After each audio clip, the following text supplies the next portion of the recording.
Welcome, everybody. We are now returning back Slayer campaign, episode 3, where we had left off. Our heroes had just fought in a fierce battle during the final selection at the temple, managing to kill 2 demons, a lot stronger than the normal ones that had been hanging around there, each with their own unique blood demon arts. Managed to vanquish them before facing off against the dreaded heat demon, as he's referred to. Unfortunately, he proved to be too challenging for our heroes, and luckily they were saved by the intervention of 3 Hashira: Ruby, Charles, and Mo, or Mao, whichever way you want to say it. Unfortunately, as the Hashira were going to close in to kill the heat demon, a flash of red lightning struck across the sky, and when they turned to look, the demon had vanished. Now we pick up where we had left off, as the somewhat injured demon slayers of our party had been taken to the nearest village on the island, a sanctuary hidden from the world, but only known to the demon slayers. As we arrive at the first demon slayer village, I'm going to go ahead and show the audience what that looks like. As you had all basically rested into the night, you'd basically been told to make sure to get rest, to relax, and to recover stamina, as it slowly the night fades and the dawn arrives. As it'd say it'd be about midday, thanks to your nightly adventures. As all of you are probably waking up around this time, the first person to wake up, who do you think it would be amongst you? Probably Shiro, considering he doesn't actually sleep. He just trances for 4 hours. All right.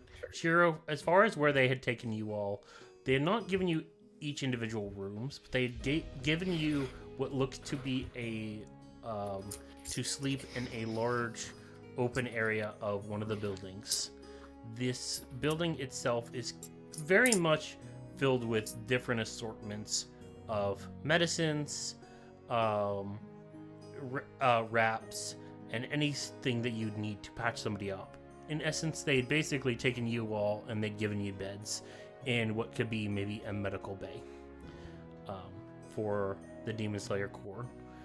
You notice that you're the only 4 in attendance, as that could either be good news or bad news. Shiro, as you're the first to wake, though, you really don't see anybody for that is approaching by the room or is walking by or anything. What would you like to do?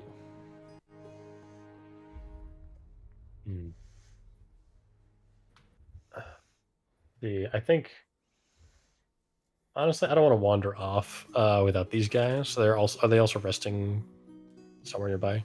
Yeah, they actually would.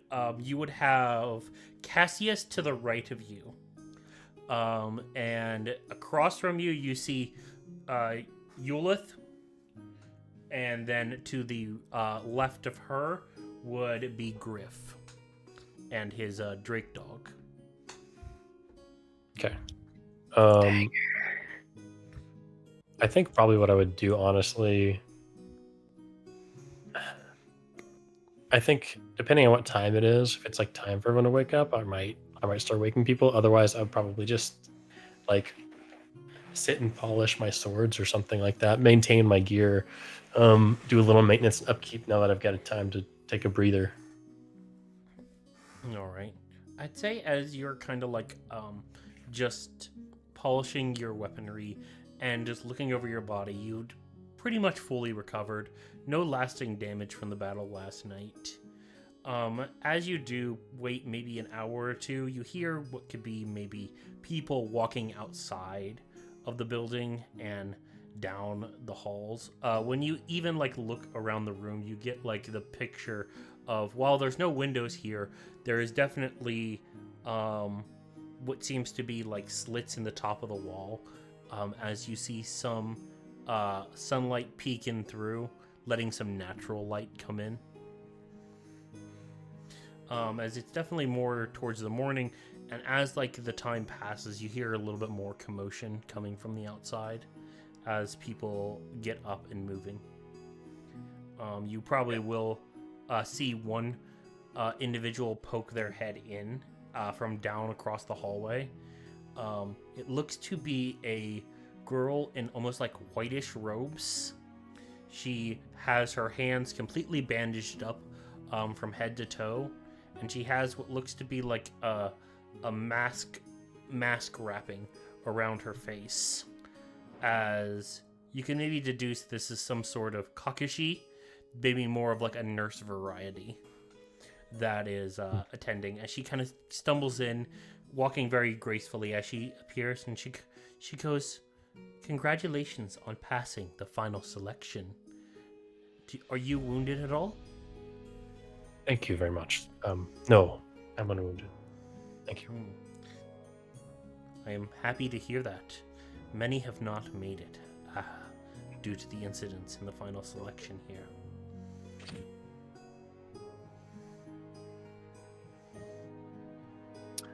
I think with the person coming into the room, that'll be Cassius's cue to wake up. So we'll just kind of slowly lean up and, I guess, listen in. Okay. It's always sad to have losses in this trial, but it's expected. It is quite expected. Normally, we at least have a couple that do manage to survive because of the temple rule set, allowing the Demon Slayer to protect them, but after he fell, not many were able to survive, and with the demons out there, it only escalated the situation. Amongst you four, only one other had survived. They found him underneath one of the trees. Luckily, but he is rendered blind, unfortunately. Well, at least he was dead by the time that we found him, so his fate was better off for us seeing him. Good morning. Yes, good morning. Yes. I do not know. We do not know if he will turn. He has technically been given the pass to continue as a demon slayer, but I do not know if his chances will take him further or not.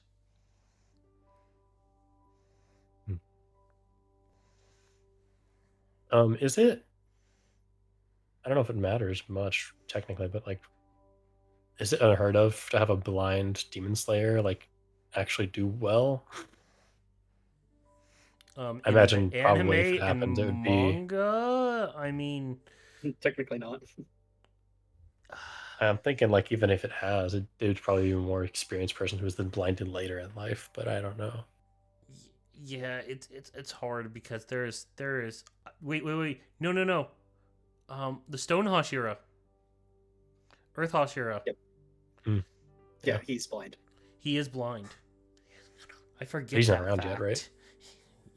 Because this is parallel before the manga. What was it? This is current anime. Yeah. At the moment, so you would have met him if you've caught up. Yeah. No. I know of the character. I just mean this game we're playing.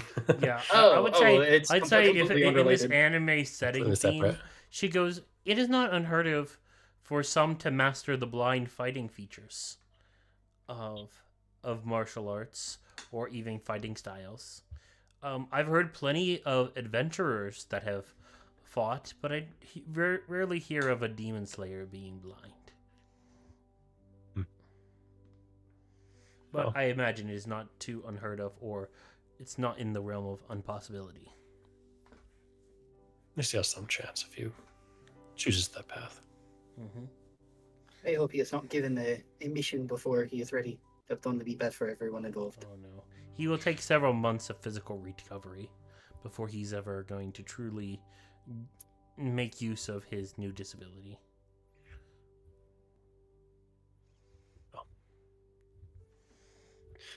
Suppose we should wake the others if our morning's beginning. Oh God. Oh, I needed that. Does everyone have any food down here? You're Come on, too speak up. loud. Oh, come on. You need the energy. Don't be shy. Come on, rise and shine.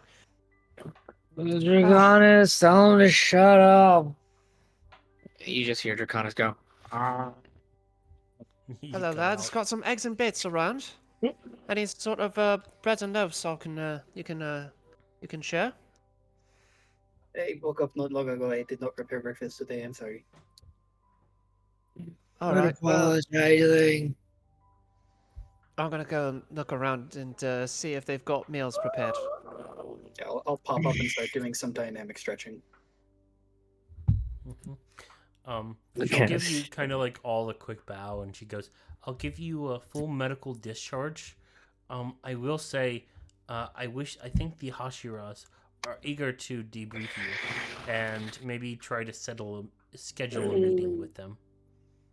Okay. Thank Right. you.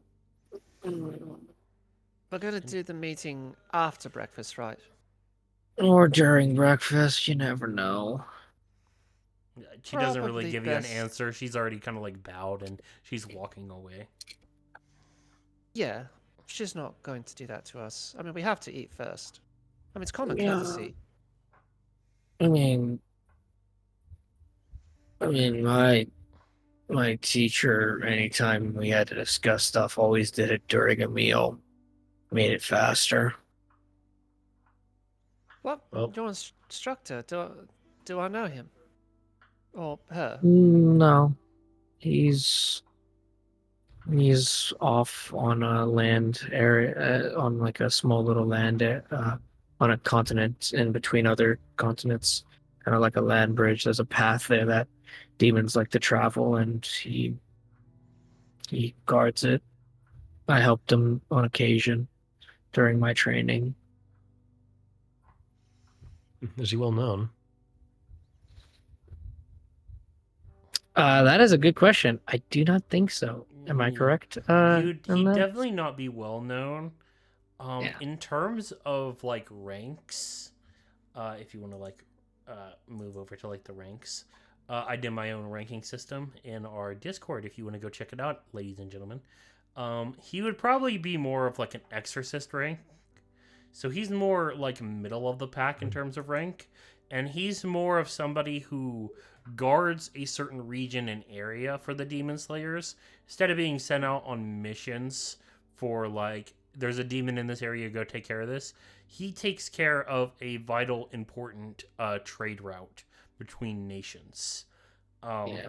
So his is more of keep the roads free of demons, keep the road free of monsters in the area. So he's more of a kind of regional landlock kind of person rather than being somebody who is specifically geared towards going and taking on missions. Yeah. Yeah. For the audience's purposes, without going into too much detail about the ranks, exorcist rank is around levels 7 to 10 in terms Thank of you for mechanics. Yeah.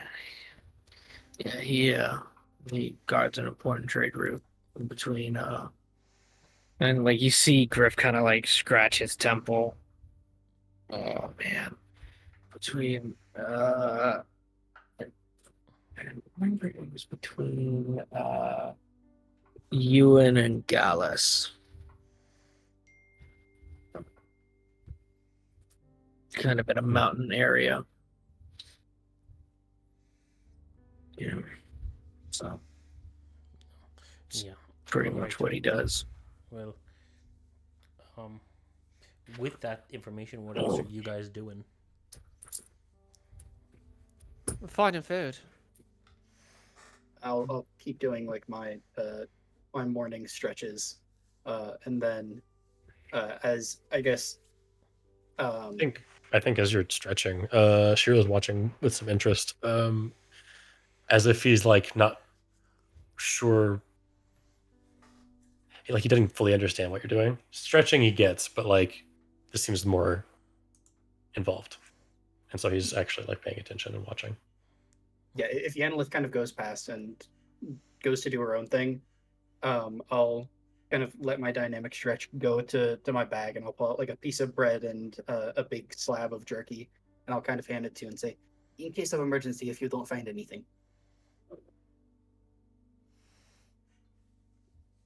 And I'll hand you the food. Begin with. Yeah, Uh, she'll take it. You got any salt? Do you know who you're talking to? Of course I have salt. And I'll go Oh, and perfect. I'll probably keep my salt kind of divvied up a little bit. Not like probably some in bigger containers, but some in like smaller things for like personal doses, and then he'll give you like a tiny little packet of salt. Takes just a Nice. small little bit of salt and just throws it over her shoulder. All right, thanks. Just for good luck, making sure I don't, choke on anything. Always good practice. Reminds me. Cassie's I'm gonna looking look at the into ground like, you just wasted my salt. Yeah, just you can see the color drain from the mask, and he's just my salt. My salt. Is your mask a shade of orange for just a second ago? No, this is red. But yeah, she just kind of just does that little like salt over her right shoulder and just kind of starts digging in, just eating just a little bit, at least until something more official kind of comes along her way. I realized I never ate my good berry yesterday. Is it early enough? It's still good. Yes, yeah.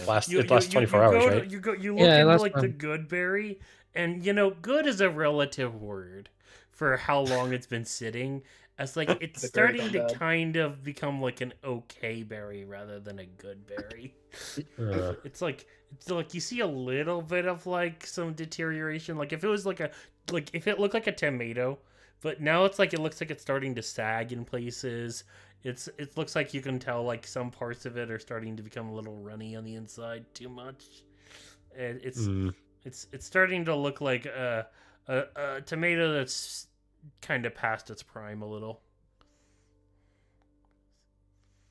Okay, we'll put it on. Do these just rot or they disappear? You They said they're only rot good and for the disappear. day. They kind of rot then disappear. Mhm. But it should still be good if it's been less than 24 hours. I would not suggest touching that. That looks. I would never put that anywhere near my food. you see me. I'm gonna like lift up the mask and eat one, and then like one towards Draconis, and you watch as he gobbles it Yeah, up. as you like eat it, it doesn't really taste all that good. If anything, it tastes a little bland. Just like you get the effects, but like it's kind of like if you went out and ate McDonald's, you really don't feel good about afterwards. You don't you got the energy, Yeah, speak but for yourself. but you don't necessarily are like you're not exactly going like that was a good meal. Yeah, it's just like I'm used to eating pretty bad shit, pretty bad stuff. Cassius's body language is visibly repulsed that you put that in your mouth. Like he was like, "What? If you gotta live out in the wild, you gotta eat what you gotta eat." True. I mean, But since there's we're a not in the floor wilds, that you need to have the things that you put your body in or put in your body, and that should have been well below that floor. I have ever eaten an eaten old berry before? dead animals that have been decayed for a few weeks. Like I had to do what I had to do to survive for a few years. Like you get what you get. Have none Just of you shudders ever and walks out of the room. have none of you ever like lived on your own in the forest for like years? Oh You yeah, gotta- She's like chewing right now. oh yeah. Had to savor a little bit of bark every now and then. Well, it's pretty good too. Keeps you hydrated, I mean, especially if it's after a good long rain. and Soak up plus some of the bark is moisture. good to clean your teeth. You can clean your teeth with bark. Certain roots of different bark can help you clean your teeth. Looks around, trying to see if she can like get a hold of like any spare Boiler splinters. Yeah, Right, yeah. like we know Cassius' reaction. What's Shiro's reaction to basically all natural diet over there? He's agreed that, you've got a point when you're in the wild, but we're not in the wild. I don't need to eat this berry today. And yeah, as he's been like, what, have you never like lived in the wild by yourself for a while? Drew does give him a look, kind of like, yeah, I can't relate to that. No, buddy. Like, okay. Guess it's just me. Okay, let's go, Draconis. And I Draconis say, just kind of. Cassius, as you're the first one out the door after like slowly recovering from like that food disaster that is Griff. They come out the door and just see me with like sitting on the step with my head in my hands, just like, what did I just watch? And then like as I hear the door opening, I turn around and I was like, look, I do not need to judge. Everyone had their own circumstances, but my mother always told me when I was growing up that you will never compromise fresh ingredient. I just look at you and just say, yeah, I can understand that, but yeah. And I just walk away. Insight check. Did you not have a mother? Are you insighting? Yes. Roll an insight. If that's okay. Roll an insight. I will try and It was a hide miracle it. Yeah, you know what? I'd probably do the same thing. Not necessarily searching for that piece of information, but I really just want to see, did I hit a sore spot? Because I don't want to Shiro with a necessarily 19. impose, but I'm gonna try and roll a deception. a natural 20. Oh, never mind. Hold on. Stop rolling. Insight of 20 for Cassius. Yeah. Nat 20, 22. Oh my god. And a nat 20 for the little liar, Griff, who beat both of their rolls.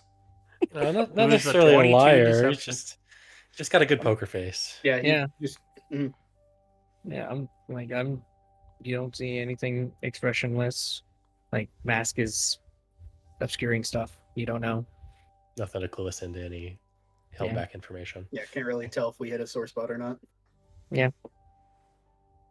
He's just walking away. Draconis following him, like kind of As you, trotting next to him.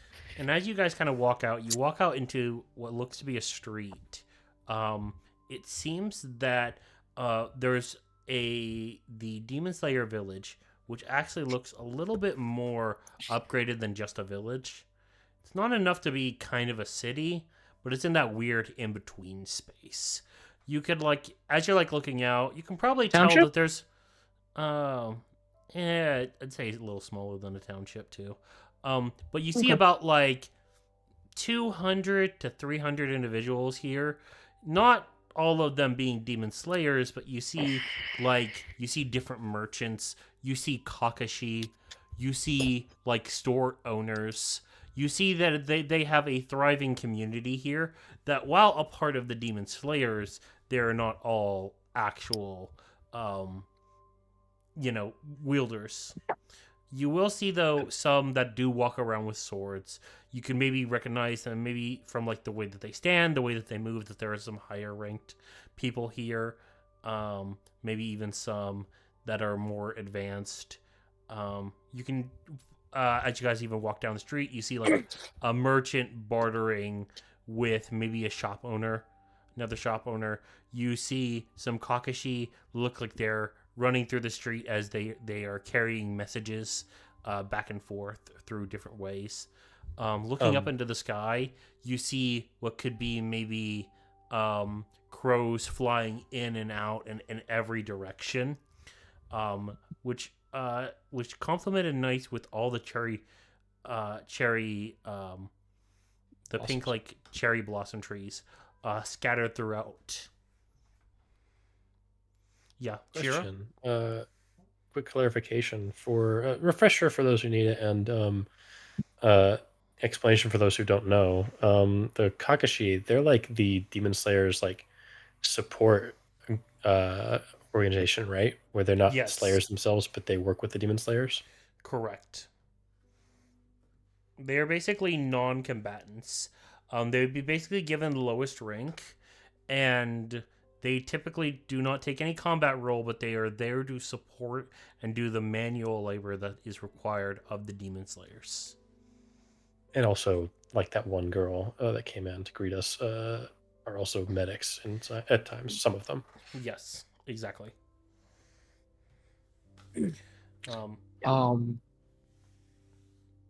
Yeah, I'll like basically like ask like where, like I'll stop someone and be like, hey, I know we were told that the Hashira wanted to see us, No, but some of us want food. yeah, and roll a 1d10 to see who you basically bump into. 1d10. All right. Rolling a d10, and I rolled a 3.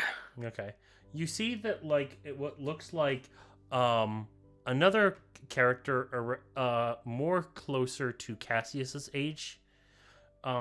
He looks maybe like about 2 to 3 years away from maybe even doing a final selection exam like you guys had done. So a demon slayer in training for sure. As the guy looks at you guys, it goes, "Oh, new to the village, are you? Well, you can definitely gain some supplies or food from any of the stalls here. They accept any of the coin around here. But depending on which you're looking for here. Now for Hashira, man, I don't know. It's I'm not really ranked enough to know that information. But if there's Hashira here, I mean, there's not always. But if there's one here, they'd have to be the main temple, and it'll point to like the biggest building on in the village. What looks like to be like the building that you see in the picture. Yeah, I'll look to him and say thank you and kind of give like a bow. Draconis, don't forget, and like you watch as Draconis does a bow as well. Oh, a dog! I didn't see it. As he says that, like almost like the anime twinge in the like brow, he's like, he's not a dog, he's a drake and a lion type tiger drake. You could clearly see that. A drake dog? And you see like a question. He's not a dog. He's a lion drake. It's like he's got horns and scales. What's a lion? I'm just gonna walk away at that Yeah, point. Just like, I'll go up and talk to the guy and like, oh, don't worry about him. He's a bit fussy about what you call his dog. Okay. it's not a dog. God damn it! And so, a couple questions about this place though. Is this comparable in size and in looks to what I would be used to? Yes. In fact, this one's actually smaller than the one that you're used to. Okay, interesting. And is it laid out in a similar manner, or are all of the Demon Slayer villages laid out differently from each other? All the Demon Slayer villages are laid out differently. Okay, cool. Then yeah, I guess I'm of little help here, but I would potentially know if there's like a dining chamber inside of the main temple.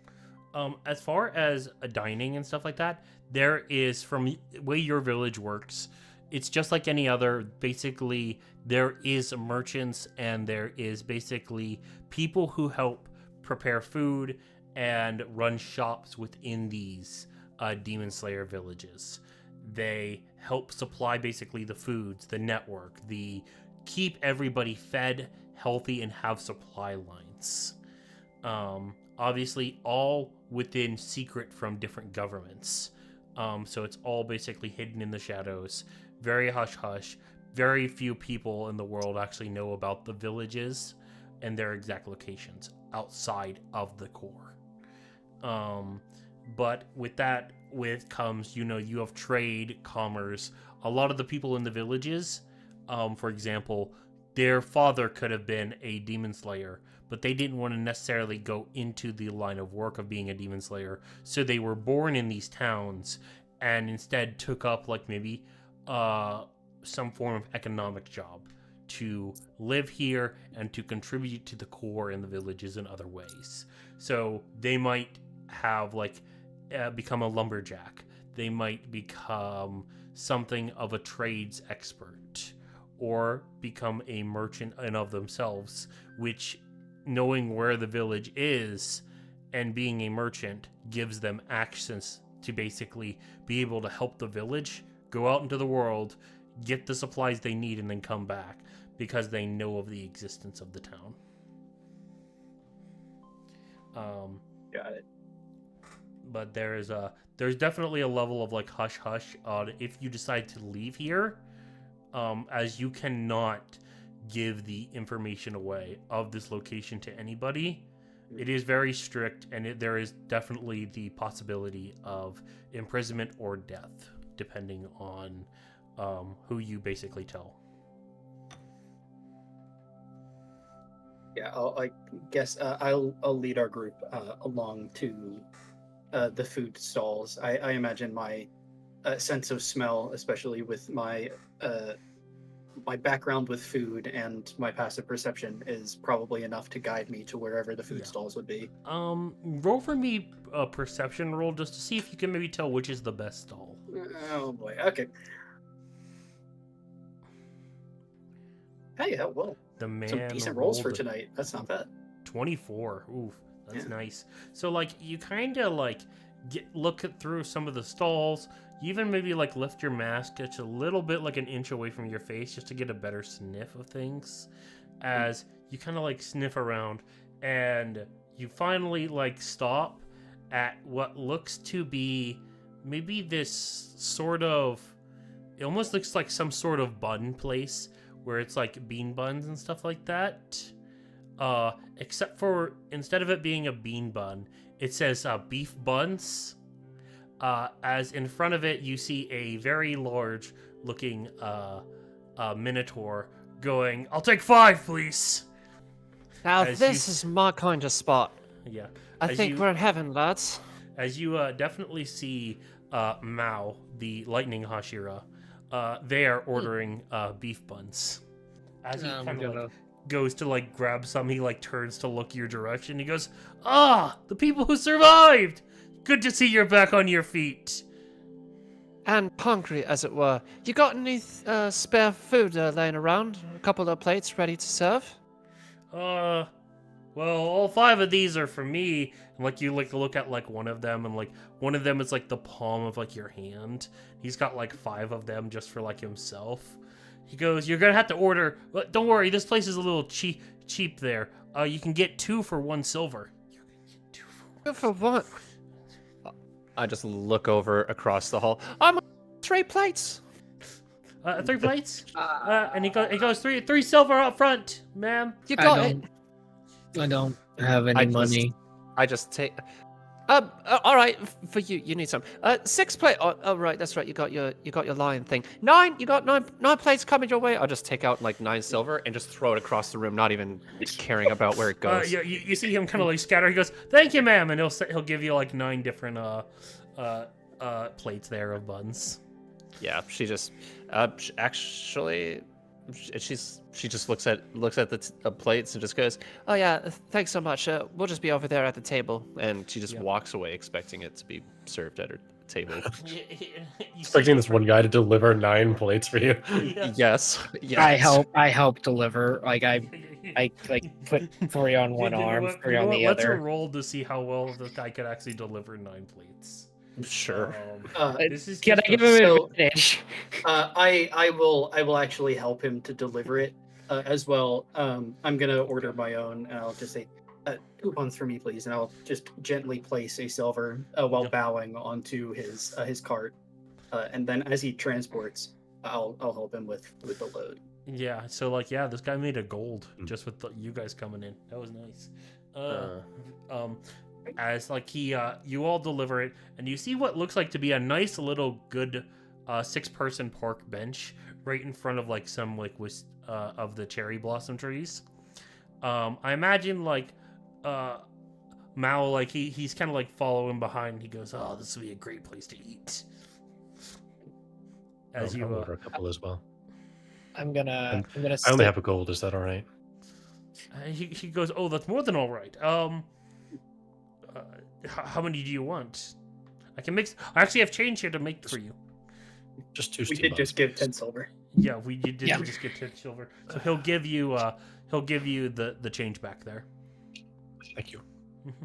And as you guys go to sit down and eat, Mal's gonna look to you guys and he goes, "Oh, so you're doing all right. It looks from you.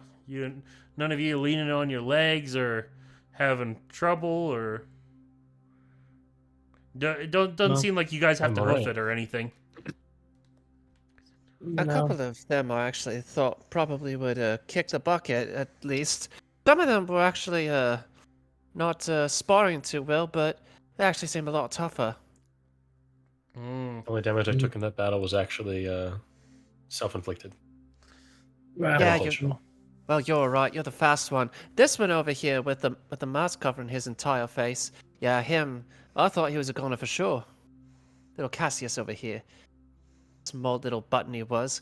Thankfully, he didn't bend and break. Yeah. Yeah, not Big that and easy to sturdy. break a Fast, few eh? defeat. I wouldn't say he's big and sturdy, but he's a good little survivor right there. Just goes ahead and just reaches over, just ruffles over your hood. Yeah, I get it. The Butcher of Death came for you, but you were able to grab him by the horns and throw him away. I get you. Well, actually, he ran.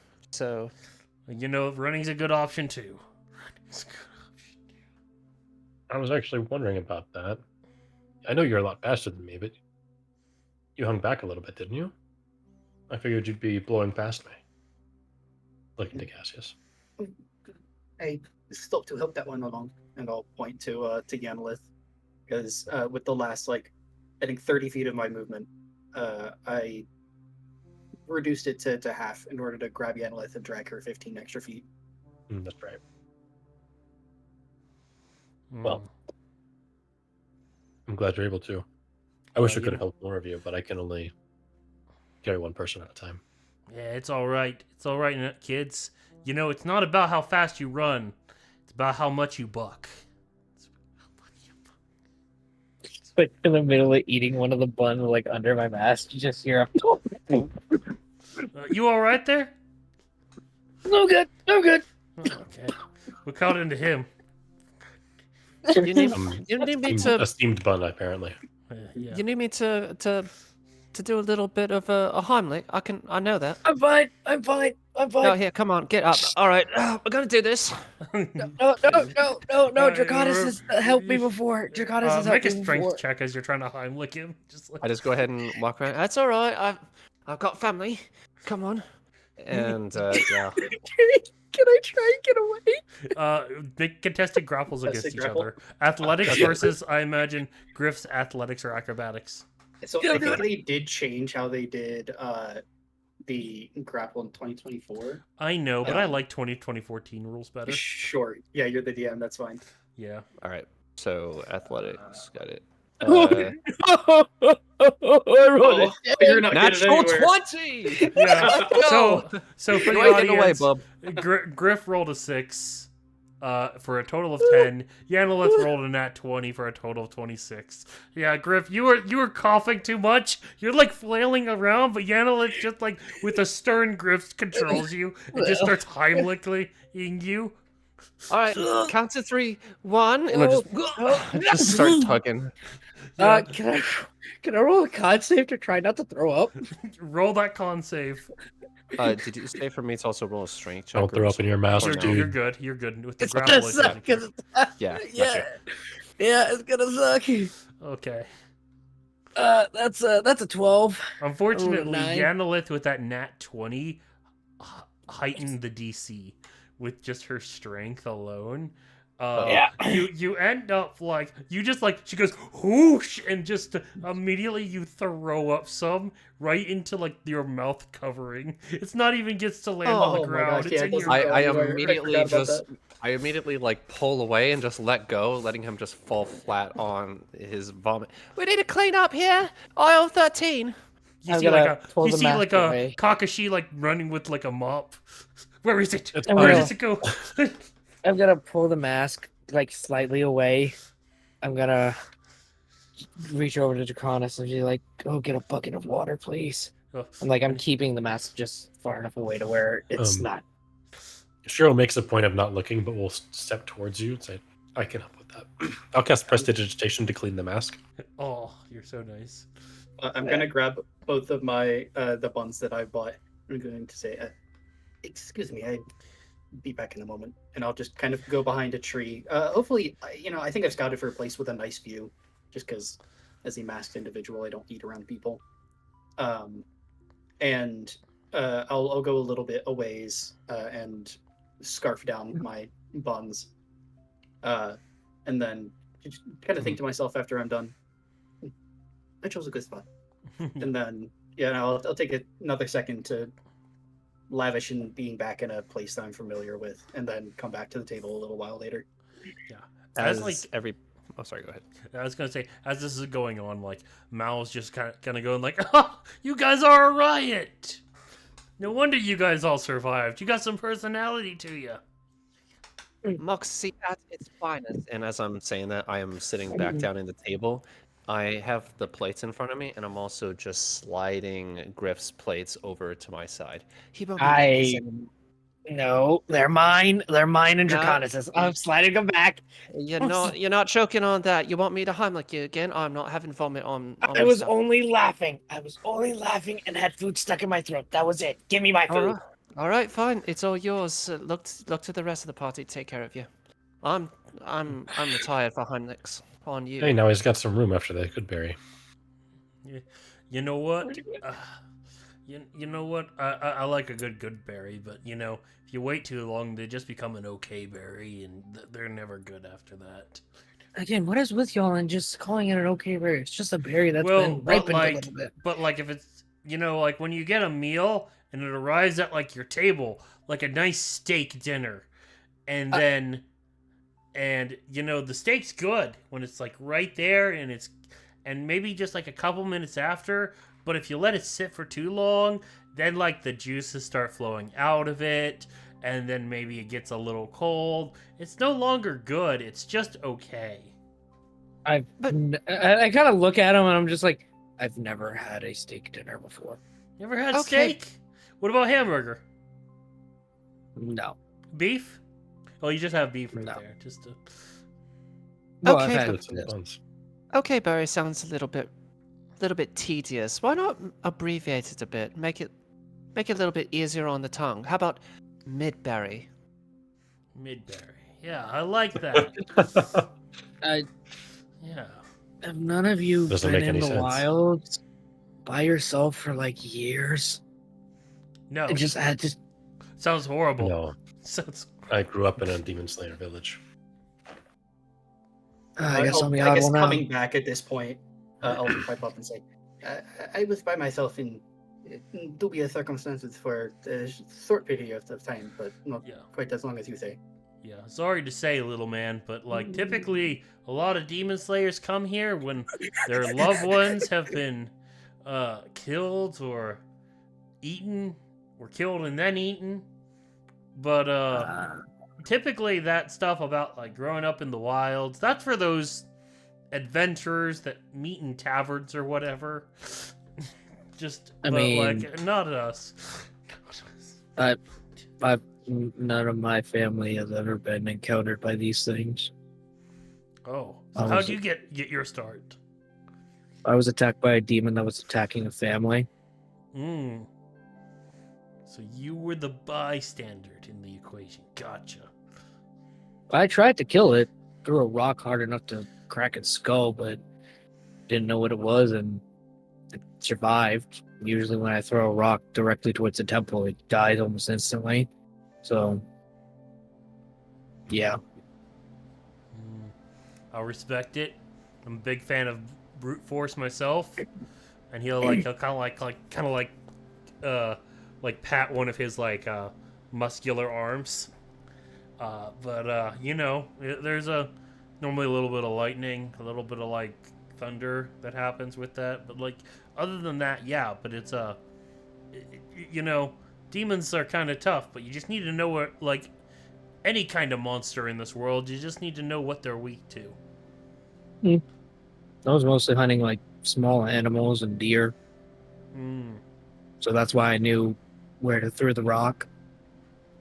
Occasionally had some people trying to attack me, but throwing a rock in their face and hurting them enough to where they don't want to attack you works pretty well.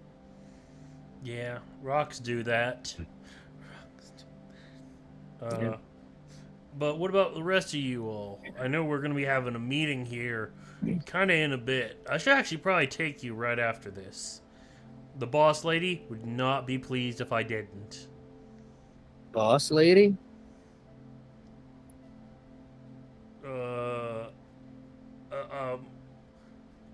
Yeah.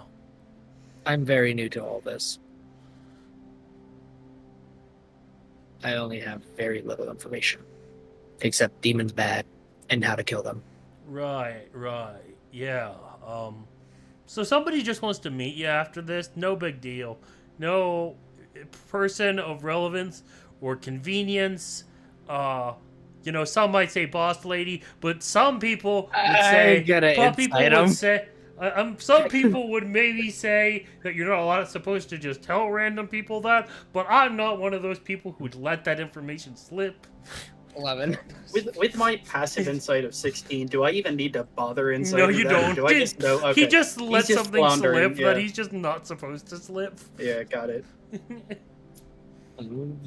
Just gonna be like, I don't. I'm concerned now.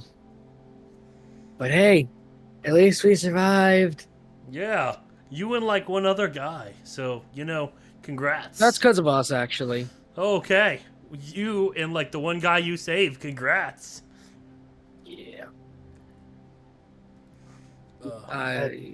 Yeah. This is. I kind of look to Cassius and everyone else. I'm like, dude, is everyone else done? And like, as like I go for my final steam bun, you watch as Draconis just takes it out of my hand. I'm like, you little bastard! I'll kind of point to Yanalith and say, I'm interested in hearing her story about how she ended up here with the Demon Slayers. It's not really all that tragic. Lost my dad a couple of years ago, and found this strange old hermit. Sort of an interesting character. He offered me a little bit of an adventure, and I took on the job. Turns out it was Demon Slayers. It sounds like he's one of those Roman demon slayers. One of the ones that are definitely functional there. Not sure about that, but he was a nice fellow. Ever heard of him? Mr. Miyagi. Mr. Miyagi! Yeah, I know him all well. For a man that has that name, he's actually quite young. He's kind of more your age, actually. Maybe a little bit more. He said he was, well, like a little bit older, at least by a couple months. So technically, to me, he's an old man. Yeah. How's he doing? At least last time I saw him, chipper as ever. He was a little bit of a bastard, but that's part of his charm. Just trying to make sure he's always one upping me whenever he got the chance. He said that was essential to the training, but I always thought he was just trying to be the superior one. Well, treat him good. I hear he's kind of rising up in the ranks. He's making a name for himself. He's just kind of free and aloof, and man, you can't ever put that guy down. Say at least he makes good tea. I'd say he's the best around. Yeah. Nothing's ever gonna get him down. Yeah, but no. What was his first name though? It started with a K. What was his first name? Oh, I can't remember off the top of my head. Have I heard of this guy? Do I know it? No, because Yanalith would not have gone up until like where your nation is there, Gray. Okay. And I was about what to say, about mine? He is been not. anywhere near my nation? He typically stays to the main continent Yanalith's a part of, so Yeah. he doesn't kind of. She's done a lot of like, more into the western continents rather than the up into the like either Grays or across the sea there to yours junction. I came from Bellic. I've been to places like Ira, Lawana, Zhao, Yon. I've been all over. Haven't been too far north or too far south, but, you know, at least I enjoyed a good summer weather here and there. This is actually my first time leading sentries. Oh, Kosu! Kosu was the name. Kosu? Kosu. Well, why didn't he ever tell me that? Oh, well, I don't know. I don't even think Mr. Miyagi's his last name. Wait a minute, wait. You're telling me that's not his name? No. You're telling me he's been lying to me the whole time and he's not who he says he is? Could just be a moniker. Oh, I'm gonna have such a conversation with him when I see him next. Oh, well. Slug the blue bastard for me when you get the chance. If That he can hold still. tiefling's always getting into trouble. Unless I can find a way to make him stay still, it's gonna be a little bit of a problem. But I'll do my best. Yeah, but I'm gonna hear you guys are gonna have your own roaming gig. Not that I know that.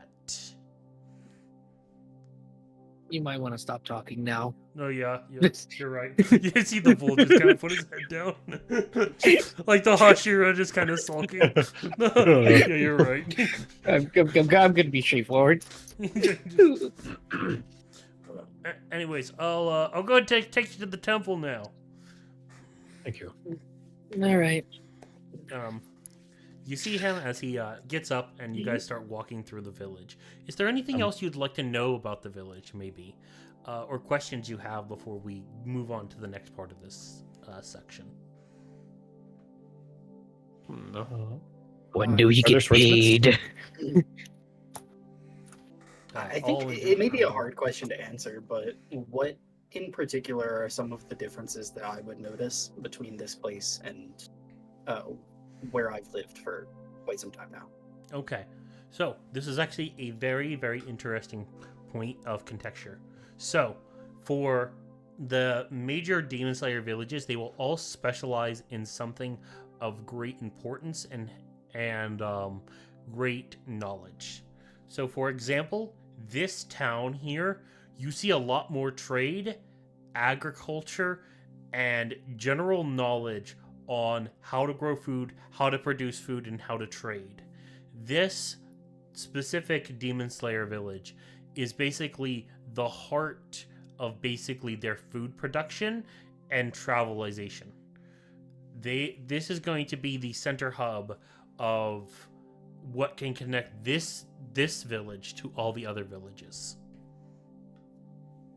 So this is basically, they are one that specializes in how to keep the everyday things flowing and how to produce certain items for other people to have. Along with one other, because every Demon Slayer villages is known for two major reasons. So while agriculture is its first, as you guys start passing by, you start to see what looks like magic items being put into storage crates or supplies, as the second thing this village is known for is its production of magical items and distribution. So this place is not only just an agricultural center that can supply the other Demon Slayers, but it's also like a manufacturing and shipping hub to kind of get supplies to all the other villages. Yes. Cool. Nice. Yep. Just for context here, for so for example, Cassius, your village would have been known for its advanced building techniques, as are in a lot of their things. So it is known a lot for not only its building techniques, but its designs, its science, as well as producing medication and the R&D department of basically the Demon Slayers. If there are basically new medicines to be made, if there's new technology to be discovered, new trades, new ways to kill demons, and even like different types of structural what do I want to say? Just structure in the organization. It normally comes out of your village, Cassius. Okay, yeah, that for probably makes sense. Yeah, Shiro, with your village is known for two things, and that it is the blacksmith village for producing nitrine weapons. And the second is it holds the great library of the Demon Slayers, and that it is the all written knowledge of the entire Demon Slayers history, functions, and everything they know is stored there. So yours is the more traditional village, where it's tradition in both blacksmithing and in history. Very cool. Great place for an elf to live and be able to study for 100 years or so. Yep, exactly. Which there's a definitely when I got your character, I'm like, yep, I'm making that village this. So it just worked a lot with the world and how I set it up too. Next, so any other questions before we move on? No. All right. Nope. As you guys start to Quick note: I've only got room for one of those steamed buns. I'm packing the other away for lunch. Okay, gotcha. Understandable. With this though, It's like the size of my fist. you start to head Small-stomached into individual. what looks like the temple. But you notice something is a little bit different here. As you start to arrive at the temple, you start to see what looks like more guards and more people on high alert. Specifically, like, you even see like two strong, you can tell like they're strong and diligent swordsmen. Start just standing at guarding the place. As the Hashira goes, it's like, oh, do not worry, Blade Masters. These are our guests. As they both kind of like bow their head and let you pass through. Oh shit. Oh crap. Those guys are scary. What kind of people? Yeah. As for those Upon hearing their rank, I think Shiro does offer like a short bow of respect as he passes. Yeah, Cassius does the same. I see I'll do that in copy. I just take my hands and just tap them just adamantly on the shoulder. Nice. Good Yeah. job, soldiers. Yeah. Just walk by. The one just kind of like smiles a little bit. He's got some personality to him. Yeah. But like for those unaware, in our Discord, we have, when I did the reevaluation of the Demon Slayers, I have Blade Masters are the rank right below Hashira. So these are the next guys in line to maybe become a Hashira that are just guarding the outside of this building. As you guys start making your way in, it seems like the place is kind of like, other than a few Kakashi working, the place is kind of fairly empty.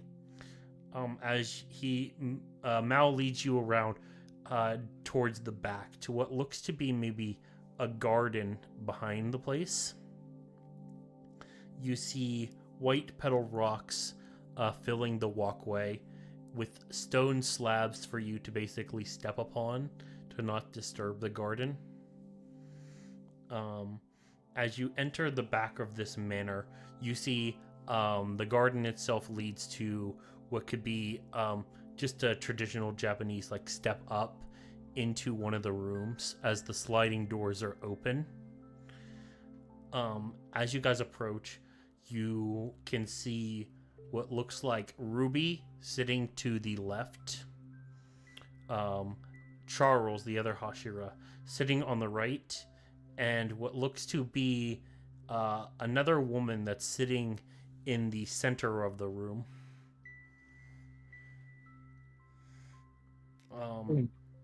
You see Mao, as he kind of like gets in, he kind of like takes his place right next to Charles and gives like a small little bow towards the woman in the room. As she kind of like nods her head, she turns to like look at you, and she goes, "Welcome. my new children, please take a seat. As like a title card will appear on the screen. The current leader of the Demon Slayer Corps, the head of the Uboshiki family. And I will post her in the Hashira section. Even though she's not technically a Hashira, she is the leader of the Demon Slayer Corps. There we go. Ooh, Ooh. very cool. Okay. Very cool. Very cool. I recognize that hairpin. Yep. I'm gonna like awkwardly like kind of find a place to sit, and Jakata's kind of curls up behind me and like head lays on my shoulder. She introduces herself. I am Alicia Ubushiki, head of the Demon Slayer Corps. It is nice to meet you. Nice to meet you too. Say, I wave up my hand. Heyo. You see, like, the other Hashira give you a nasty look from, like, that gesture. Yanolith. Good to meet you. I just kind of slow head turn on Yanolith. Yeah. and then I'll just snap forward and give my bow to Alicia. Hero will whisper, show some respect. I am. I said hello. You need to bow, I whisper. Why? Is she a queen or something? Hey, oi, are you a queen or something? No, I am no queen.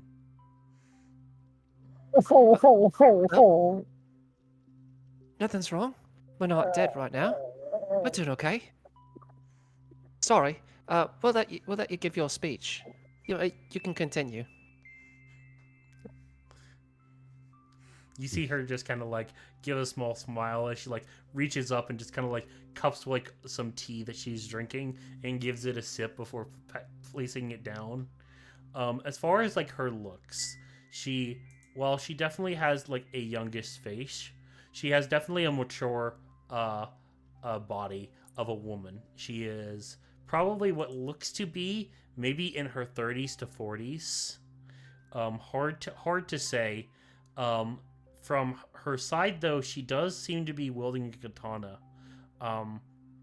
You can maybe guess to be a Nichiren blade, as it doesn't look like she's by no means a leader that watches from the sidelines. That she kind of like smiles to you. I will let Shiro and only Shiro make me a perception check. If you like. Okay. I would love to. Hope I rolled better than last time. Perceive 17. Ah, nice. You can tell from like it's not noticeable to the others just because of her looks, but because of like where you're born and your heritage, you can tell that maybe her age is deceptive because she's not actually human or elf. She looks to be half elf. Ooh, interesting. So she could be a little bit definitely older than a normal human and such. Okay. What I know, has she been a leader of the Corps for long? Yes, she is. She has been leader of the Corps for the last 300 years. Woo! Sheesh. All right. In terms of skill, she is maybe just slightly below the rank 1 Hashira. Okay. Which you'd be very familiar with the rank 1 Hashira. Yeah, okay. Backstory drop. Ooh. Also, Cassius is going to slap himself next to Ruby and just kind of look at Charles across the table and kind of full little brother energy, just taking Charles's reaction and trying to figure out what he should be doing by like watching him. Yeah. Like Charles just kind of like give you like a look, like it's one you've seen very much, like it's like, you know, it's like, don't be annoying, don't cause trouble, don't touch anything, don't do anything, don't breathe the wrong way. Yeah, I sit on my hands. I go.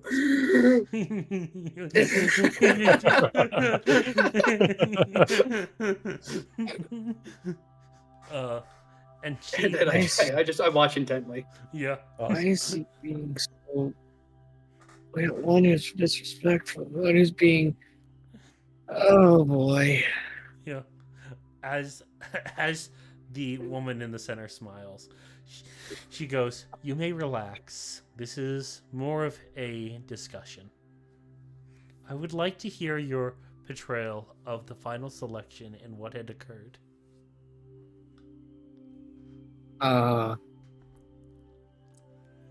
Well, I look towards everyone.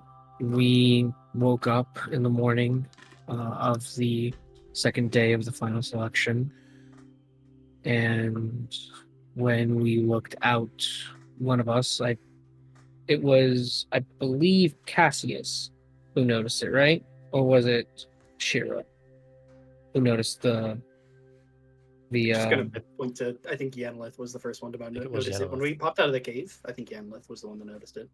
noticed The the fire. I was Did rolling. just I was see rolling separation? very bad on not the perception. fire, not the fire, but But noticed the camp, the missing trees, wisteria missing tree. wisteria. Yeah, Yeah, I think and the that was camp. Yanlith. I think Okay. it was Yanlith. Yeah, I point to Yanlith and say, Hmm. Yanlith over there noticed a camp and also noticed that a small patch of the wisteria trees on the outskirts was gone. We proceeded to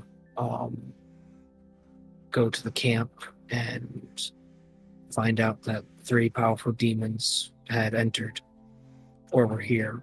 We didn't know which. I gave her a 2-thumb salute. Can you or tell me two-finger salute.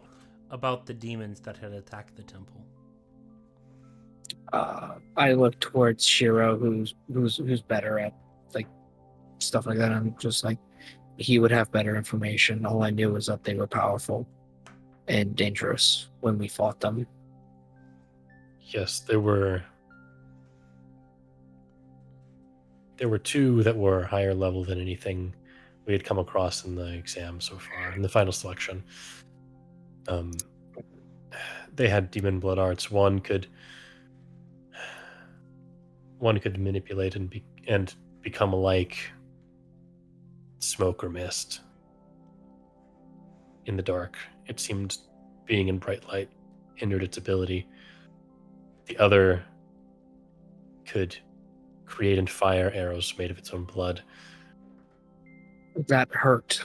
It caused me to bleed a lot. Yes, they seem to have a blood thinning effect that kept your wounds bleeding for a long time, and he was even able to manifest these arrows as he was attacked in melee in retaliation. The other was difficult to hit, as he would become at least partially incorporeal and could teleport, disappear into a cloud of mist and reappear elsewhere. For new recruits, you have definitely proven your worth and your bravery for being able to take on 2 demons of blood demon arts. Though I guess I should not be surprised, as 2 of you are students of my very own Hashira. I will say the 3rd demon was more powerful than them. If Yes. it wasn't for Shiro, I potentially could have died because of him. Yes, I would like to know mostly about that demon, particularly. He, from what the demon that could, like Shiro said, go incorporeal said, that he could burn or basically dry out wisteria trees. That's why he was able to get through the defenses of the wisteria. When he attacked, he hit like a minotaur running straight at you at full speed with nothing blocking it and in between a wall. He could Yeah. use and manipulate fire, from what I have learned, a very rare demon blood art. I'd seen him fire flames from his hands, but I'd also seen evidence that he had superheated another Slayer's armor, and, well, he couldn't take it off fast enough. Yeah. So is it appropriate to say more of a spellcaster then, rather I than? looked at It seems- Charles, kind of eyes asking permission to speak.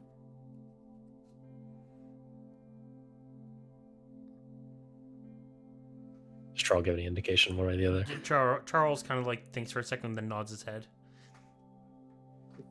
He did indeed seem to be a spellcaster, but he moved close to us before we ran away, or as we were running away, so it may be safe to assume that he has some capability with the with melee, but it's hard to tell because in just 2 attacks he almost had 2 of us down on the ground. He also took a Nichirin blade. One of them mentioned that they were going to interrogate us after they defeated us and take our Nichirin blades. They said, don't try and break them this time. I believe that was the archer one. that So said their that. objective was Nichirin blades. From the reports I had gotten from the other Hashira, the sword that he had taken was from the instructor who'd been watching over the place. A fire-style breathing expert. He was an exorcist level demon slayer within our ranks. So he was not green. He was not green by any means. So Yes. What does his color have to do with anything? she It's just smiles at that. Not what you meant by that. He knew what he was doing. That's what it means. Oh. Just kind of like nod, learning something new. Yeah, like Charles is over there, like one hand in his head, like head He's in so hand. mad at me. like, no. But he did draw the blade, and it did seem like it amplified him for some reason, potentially. It's hard to say what the objective is. Demons having Nichirin blades. It is not unheard of if a demon slayer was converted to a demon and then wished to obtain their weapon of prominence again. But from the way that this person is and the records we have no records of this demon, let alone a slayer that could have been turned into a demon matching his description. Well, Madam Leader, the other 2 said that they were ordered, not by him, but by someone above him, to get the blades. Yeah. You see Mo go on. He goes, yeah, there was a bunch of like red lightning like flash across the sky and it went boom, boom, boom, pow, and then crash. And then, I couldn't actually see because like the lightning struck the ground and there's this big cloud and I went, oh, where'd he go? And he was gone. She goes, right. From our reports and from others of the Great Library, we believe that the red lightning was caused by another demon. It's particularly one that has been run into by other slayers and reported to by crows. He is our best lead in tracking down this. Unfortunately, red lightning belongs to the rank 11 of the demons. I have something that I have thought of. I don't know if this means anything, but a demon who uses flame stole the Nichirin blade of a flame breather. Potentially there's something about a demon and their demon arts and some correspondence to the breathing style of a user. That In is which case, definitely if the lightning demon is interested in this kind of thing, then maybe they will be going after a lightning style breathing blade next. well. We do not need to worry about that particular one. There is still stuff that we must discuss amongst the hire, and that is for us to figure out. For now, be happy that you have managed to pass your final selection. Thank you. Now, as for more important matters here, we will be assigning you all a new, different type of activity within our core. It has come to my attention that demons nowadays are no longer roaming by themselves. They are moving in packs. They are even moving and strategizing with other demons of other blood arts. Even the 12 highest ranked demons, once known as the Upper Moons, but had changed their name when they had appeared before us 50 years ago. Instead of the Upper Moons, we now have the 12 highest ranked demons, the Olympians, as they go by now. That's metal as hell. I love it. As another way to basically elevate them from humans or other mortal race. They wish to proclaim themselves basically as walking gods, rather than any sort of ties to mortality. It is the ranked 11th one that we will be searching for. But as for you all, with these higher ranked demons, even they do not operate alone anymore. Even having demons beside them who drink of their own blood and partake of the same battles. Even if we were to send a Hashira to take on one of these, it is not guaranteed that the Hashira could kill all the subordinates while taking on one of the higher ranked demons. So, I have decided, instead of gathering what forces we can in an area and making large parties to combat these, we will look for a simpler solution. You have shown your worth here and have definitely proven yourself as something better than them and all the contendants that have tried. So I will give you the chance to be our first elite small squad unit of the Demon Slayer Corps. You four will make your own party. You will travel around to different locations, particularly in those that will suit your skills. We cannot send slayers that travel alone to areas where we know that multiple demons could be cooperating. If there is a pack of 3 to 4, we can't necessarily send one demon slayer or expect 2 or 3 of them in the area to all work seamlessly to hunt the demons. And a lot of times those slayers may have varying ranks, abilities, and may not even be able to function well together on the battlefield. You four have shown you have both the strength comparable to your comrades, the trust to lead them into the battle, and the resolve to survive together as a team.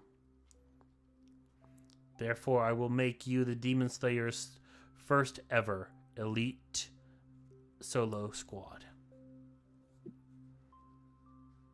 Kobayashi-san, is it really okay to make such an affordance to people who could not finish the exam without help? Maybe. But times are changing. Things are coming about, and demons are more reckless than ever. And we even face new demons popping up without so much of a hair's or whisper. We must adapt to fight the demons, as they have adapted to fight us even in the daytime. They send enemies our way. We are fighting a war on both the daytime and the nighttime. So we must adapt, and we must overcome these perseverance.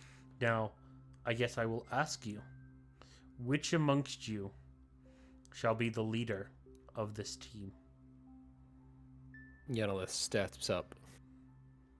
It's alright, folks, I got this. Well, seeing as we got a leader of the Demon Slayers, it's only fair that we have a leader of this motley crew. How about it, lads? You think you can obey an order or two? Gonna give a nod. Am I wrong in remembering that you said you were rather new to this demon slaying? But, it's only fair that, a lady has a chance to prove herself. Who knows? I might adapt rather quickly.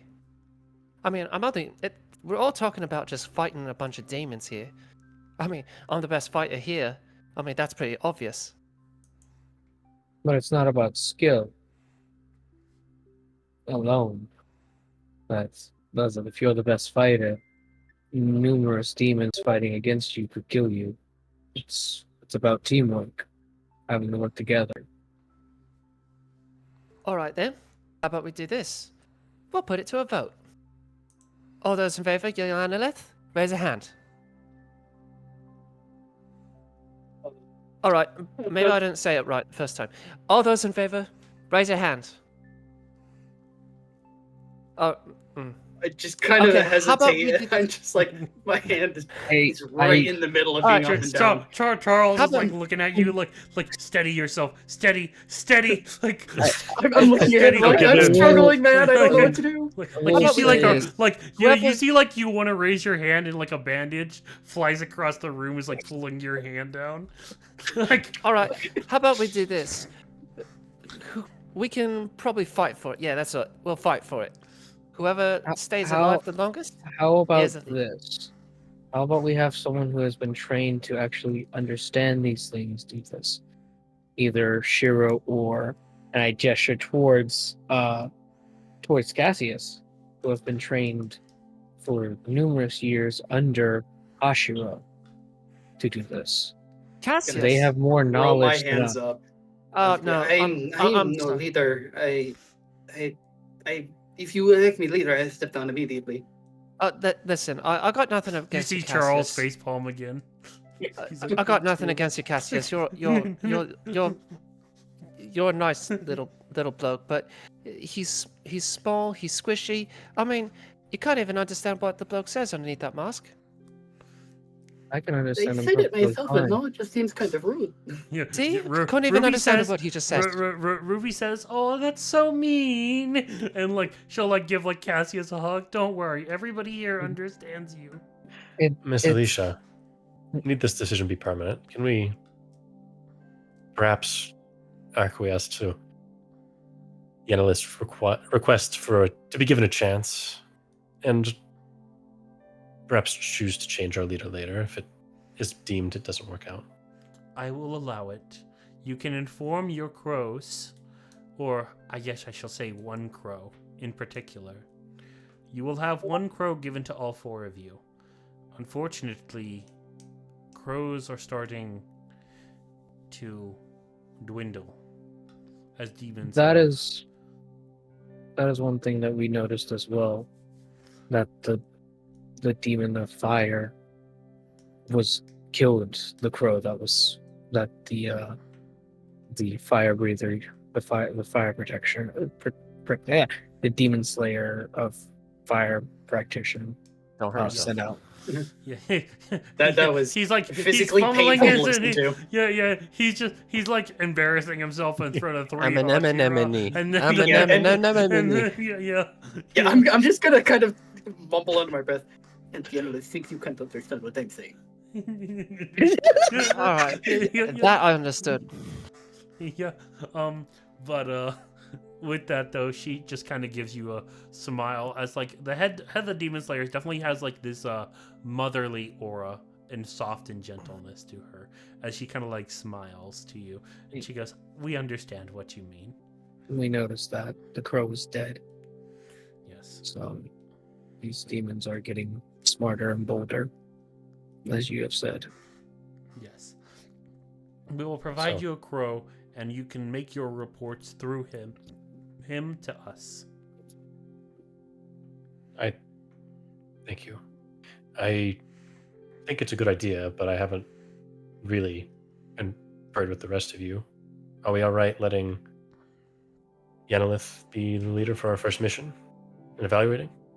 For the first mission, I guess yes, but I still think it should either be one of you two. Oh my You god. have been trained under this more than I have. I have only been trained to kill them, not studied or know the history of this core or anything like that.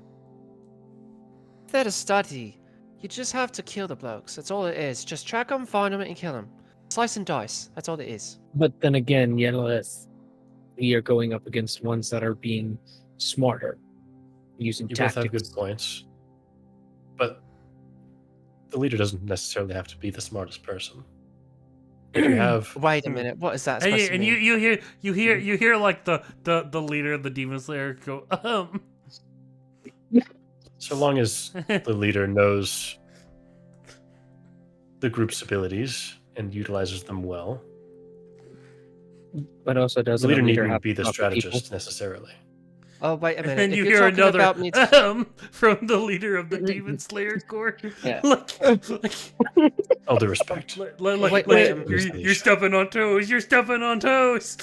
Wait a minute here. If you're talking about me actually trying to manage you folks, I'm sorry, but you all can take care of yourselves. I know. I mean, I'll happily play along, but if I'm supposed to be babysitting all the three of you, you are severely misundertaken. All right, Shiro, job's yours.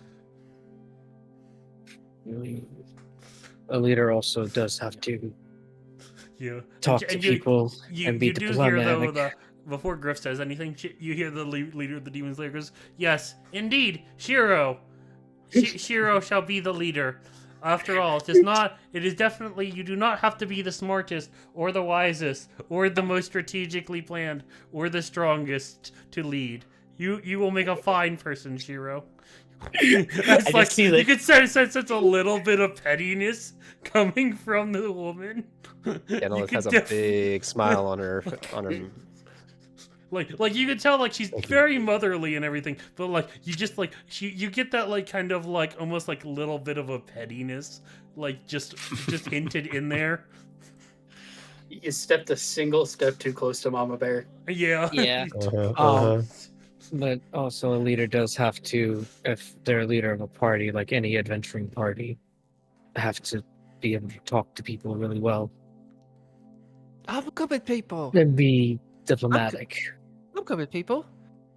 And that's why Is I'm your having first this reaction to punch at someone who we're trying to be diplomatic with? all the time. As long as they don't punch first. But listen, it's okay. It's all right. I go behind Shiro and just place my large hands behind his back, massaging. We believe in you. You're smart. You're talented. You may not be strong, but you're strong where it counts, in your head. And gives you just a small little tap on the back. And as I just walk behind him, just kind of trying to make my way to the side, just next to Cassius, I would like to try to go ahead and attempt to take that small little piece of bread that he stuffed away. Okay. Make a sleight of hand check here in front of all the Hashira and the Demon A Slayer. piece of bread he stabbed away? Like something The for breakfast? meat- Or are you the talking meat about taking my Yeah, the steam meat bun bun. that I'm from Yeah. you're Yeah, the that's steam your bun. steam bun. You're Yeah. beef bun. Okay. I don't care what they see. I only care if he doesn't see. I don't care. Sure. About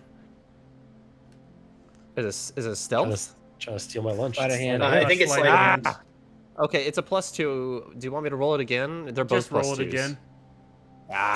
Fine. Throw in a good roll. Give It's me gonna a be terrible. chance here. It's a dex. It's a Yeah, 9. yep. As you You kind can of still like fail. You can Yeah. still fail. as you kind of Oh, go never to mind, like slide a hand, like almost like get the bean bun out, you almost kind of like you almost feel it up here, and as you like you grab it in your hands and like immediately pull it out, about ready to enjoy it, as like you basically like open up your hand to have it, you suddenly like the beef bun is gone. You just hear a slurping of tea. The head of the demon slayer is just kind of like picking up a fork and like she's cutting into a beef bun. She's- So she she's goes, okay. I was missing lunch. I just sidestep to this side. I don't know if Shiro notices me trying to get and grab. With that low sleight of hand, my passive beats you. Okay, at that point, Uh, she's just like, Happy to No, I- share, ma'am. No, what are you talking about? I was just trying to smack your ass. and just smacks the back of your butt. He And just walks and steps over to Cassius. Yeah, you know, like you see Ruby kind of give like a like, what the hell are you doing, girl? Look, Charles is kind of like just immediately like hand in palm again, while Mo just not really getting the context of it, and he goes, "I support it." I am fully scratching my head, not understanding why his ass was slapped and not mine. And then I don't understand what this means. Slapeth, come on, Slapeth. It's like just see, Don't you make fun of the lisp! yeah, you see, Did just you see- never see the Jordan Peele skit? Oh, man, I've seen so plenty good. of them. I'm not sure if I've seen that. The particular one. baseball one. And Slapeth, come on, man. Oh, Slapeth. maybe, yeah. it's so Yeah. good. Yeah. Anyways, but yeah, with Mal just like ending the conversation, they're going like, "I ship it," and then immediately as the leader just, yes, of course. Now, I believe that the first mission I will give you all, there is a town in, and she'll like just look over to the world map here, so I'm gonna pull it up for our people, and I'll also drop it for the community watching. Okay. As you can see that we are here, and she'll kind of like gesture to the island in between the middle of Luen and Belek. Yep. And just a little bit above Yuen there. And it is the island with all the pink trees. This is where we are at. Where we have not a distant mission away. Just in Luen, the first place of interest here. That town has been reported sightings of demons. We had sent 2 demon slayers to take care of the problem, both of slayer rank, but we have not heard anything back from them. We would like to send your party to go and investigate and slay the demons that are there. All right. Look to Shiro. You're in charge. Yeah, Cassius looks to Shiro as well. What's Consider our it done. first? I will say, if we're going to be heading out, we might want to gather supplies. I already know that I don't have any money to be able to do that, so I'm relying on you guys. I point to everyone else. I can spot you. Well, you gotta pay me back though. Money ain't cheap. I mean, we're going to get paid as slayers, but then again, it's also, Speaking I don't know of, when. I guess I shall give you your ranks. When I call your name, step forward.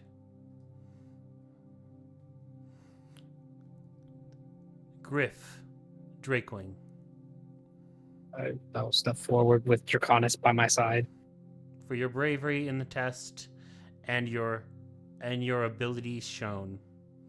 You have proven beyond a doubt you have earned your rank as you are now, and I will give you the rank of high grade hunter. So a high grade hunter, which is a base hunter's race reach base level 1 to 3. Yenolith, step forward. All right. Should be easy. For your show and amusing personality and to combat abilities, I award you the title of High Grade Hunter. Okay. All right. Cassius, step forward. As I turn around and walk away, I just look back to her. Oh, by the way, is that lemon tea I smell? No, Jasmine. Jasmine! Oh, I'm not a fan of jasmine. I at least need a little bit of milk. It's good, though. Just walk away. Cassius. I'd step forward. For your ability, your show of creativity, and saving of another demon slayer in the field of combat, I will award you also High Grade Hunter. Give a low bow, and then I'll turn. Shiro, step forward. He does. For your abilities, your ability to lead, gain the command of respect of all of these talented individuals, and to stand beside them in the field of battle, but to be also the one that leads them, I give you the rank of low-grade Slayer. Thank you. He'll bow deeply as well. Make sure to also, whoever took the leadership position would have got the higher rank. Yeah. Just one step above. Yeah, just one step above. But with that though, she goes, your crow outside will give you your gold that you would earn for basically this week's paycheck. Make sure to keep in contact, as your crow will deliver your payment every single week, whether you are traveling or not. Thank you very much. Mm-hmm. Oh, and try to be nice to your Kasagai crow. Of course. I would. I believe we'll do our best. I don't know about Dracanis. We sometimes like to chase birds. I'll try and keep him on a leash as best I can. You all start to head out. The Hashira all kind of give you like a nod. Charles gives you maybe a look, like he'll see you before you head off. Cassius. And with that though, you guys are free to start heading out of the manor, as you're maybe escorted by one blade master. Okay. As you do so, outside of the gates, there seems to be something waiting for you. Ooh. It's kind of hunched over, and it looks up to you all, and kind of smiles. I will be putting it into the... Ooh, I need a place for about the world, countries, background characters. You guys will be getting your Kasugai crow as you go to look over, expecting this tiny crow of many different, like maybe personalities you've heard. Some of them are quite personable. Some of them have quite a unique characteristic to them. Some of them even like have things that make them unique. And as you guys wait to see the crow that is going to be bestowed upon you, you see something that just looks like a kenku. What is that? It stands about like, it comes out to basically be like 4 feet tall. As it like looks up to you guys, and it just goes, "What the heck is that?" Perfectly in your voice. Seriously, guys, what is that? I thought it was Seriously, guys, what is that? Can you stop that, please? Do I know what this is? Have I seen anything like this before? This seems highly irregular. You guys have heard of Kenku before, but man, this is the first time you've ever heard it. Why Kinku? Why? What? I thought it was a Um, small. What? Huh? Confused. Very have you confused. seen a crow around? Crow? I'm a crow. Caca. I looked to the Ye- blade guy yes, who just escorted but- us. We were told to expect our Kasagai crow out here. Katsukai crow I am. Caca. Yes. Kind I of like nudge Shiro and say, I mean, if it's to be handling the pay for 4 different individuals, it would have to be pretty big, right? That's a good point. Yeah. Is Just he being for serious? Is this? Is Yeah, the crow I- being? Is this the Kenku being Yeah, serious? Yeah, I just like you guys look at it, just give you a better picture. It looks like a Kenku, but with like maybe purplish and black feathers. Stands about 4 feet tall. It's got like a dark kind of like hood over its top of its head, and kind of like leather worked, maybe like bandages and like a cloak over it, as it kind of gives off more of like a rogue like vibe to it.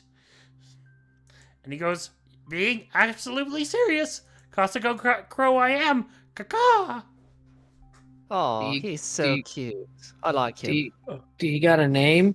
Also, Draconis, he's not food. As like Draconis is like sniffing him intently. Ah, danger! Um. Crow, I have name. My name is Crow. Caca. Is enough to remember? All right. Yeah, easy. Draconis, stop trying to sniff him. I was like, I'm gonna try and pull Draconis away. It seems a bit on the nose, or on the beak, as it were. Well, excuse my rudeness. It's a pleasure to meet you, Crow. Pleasure, all yours. Yes, it is. It's all mine. Thank you. With that, he'll like toss the 4 like bags of money to you, and as you guys like go to like look down at it and look up, he's just gone. Where did? And you Who just knows? hear He's it probably just Okay. gonna follow us. slightly in the wind. You hear caca. Okay. I don't know if that came You know through what? the mic well enough or not. It did. It did. I think it it did. did. Yeah. You know what? I have my doubts. He seems very capable. Yeah. I just hope that Draconis doesn't try and eat him one day. We should be fine. Yeah, if he does, I know a good move. I can get him out. If he swallows him whole. So he doesn't swallow, he chews. Well, then I'll say a good prayer. I don't know any, but I'll start praying. But then again, So we've all Perhaps. gained gold equivalent to our ranks weekly earnings then. Yes. So for Shiro, that would be 50 gold for you. For everybody else, you got 30 gold. 30 gold. All right. Wait, hold on a minute. Wait, my coin purse is smaller than yours. What gives? he's a higher rank. Just barely. Oh, come on. I took a lot more damage than you. Exactly. He's the leader. No, I'm Ah. kidding. I imagine it is simply due to the fact that due to perception, leaders should be higher rank. I suspect it has little to do with their actual skills. Potentially. I guess go buy bedrolls and backpack and rations? You don't have any of that? No. I just came with what You're I not have. living in the back. forest. Stuff. There he goes, John the Baptist. Yes. That would be useful. We'll be on the road sometime and I mean, I'm used to sleeping in like trees and stuff. And building my maybe own used to bed. sleeping in a bedroll. Well, what happens if we go? Luxurious. What happens if we go somewhere where there's not any trees? Like if we go out into the winters, I mean, snows and stuff. You're gonna sleep in the snow? I mean, there are ways to build snow huts. All right, Just come gotta on. be- I'm getting your bedroll. My treat. he's very much like used to like very much living in like harsh and like hard time type stuff. Come on, my treat. You're buying. Let's go. Come on. That's not how it works. Oh, yep. No, that's I'm taking you. That's my treat to escort you, and you're gonna pay. That's how it works. Come on. That's not how it works. When you say you're a treat, you're the one that's buying. I'm treating you escort service, not the one you're thinking of, but I'm treating you. I'm escorting you. Come on, let's go. What? Come on, What? let's go. I genuinely like Griff is like, what? What do you mean? Don't think about it too hard. Just come on. Come on. Like, are you dragging Griff? Just placing my hand on your back, just kind of moving you just a little bit. Okay. Yeah. Uh, Yeah. As you guys go to your shopping district, to make shopping significantly easier for everybody involved, including the people watching, just go ahead and send me things in our chat of the things you want, so that way I can then just give you a number and we can continue, and we don't have to worry about shopping, because shopping can take up an entire session and can be incredibly boring. I imagine things will probably be pretty expensive. We won't really have as much, right? Shop owners. Trust me, I'll work them in somehow. Trust me. This place specializes in agriculture and also magic items. Do they have an apothecary or potion shop? Yes, they would. Okay. I would like to spend my weekly earnings on a single standard healing potion. Okay, done. Easy, done. If a bedroll backpack for me. Again, guys, type in the chat there, so we don't have to. Yes. While you guys are doing that, who are shopping, Charles is going to leave about like 5 minutes after, and he's going to immediately come and run into you, Cassius.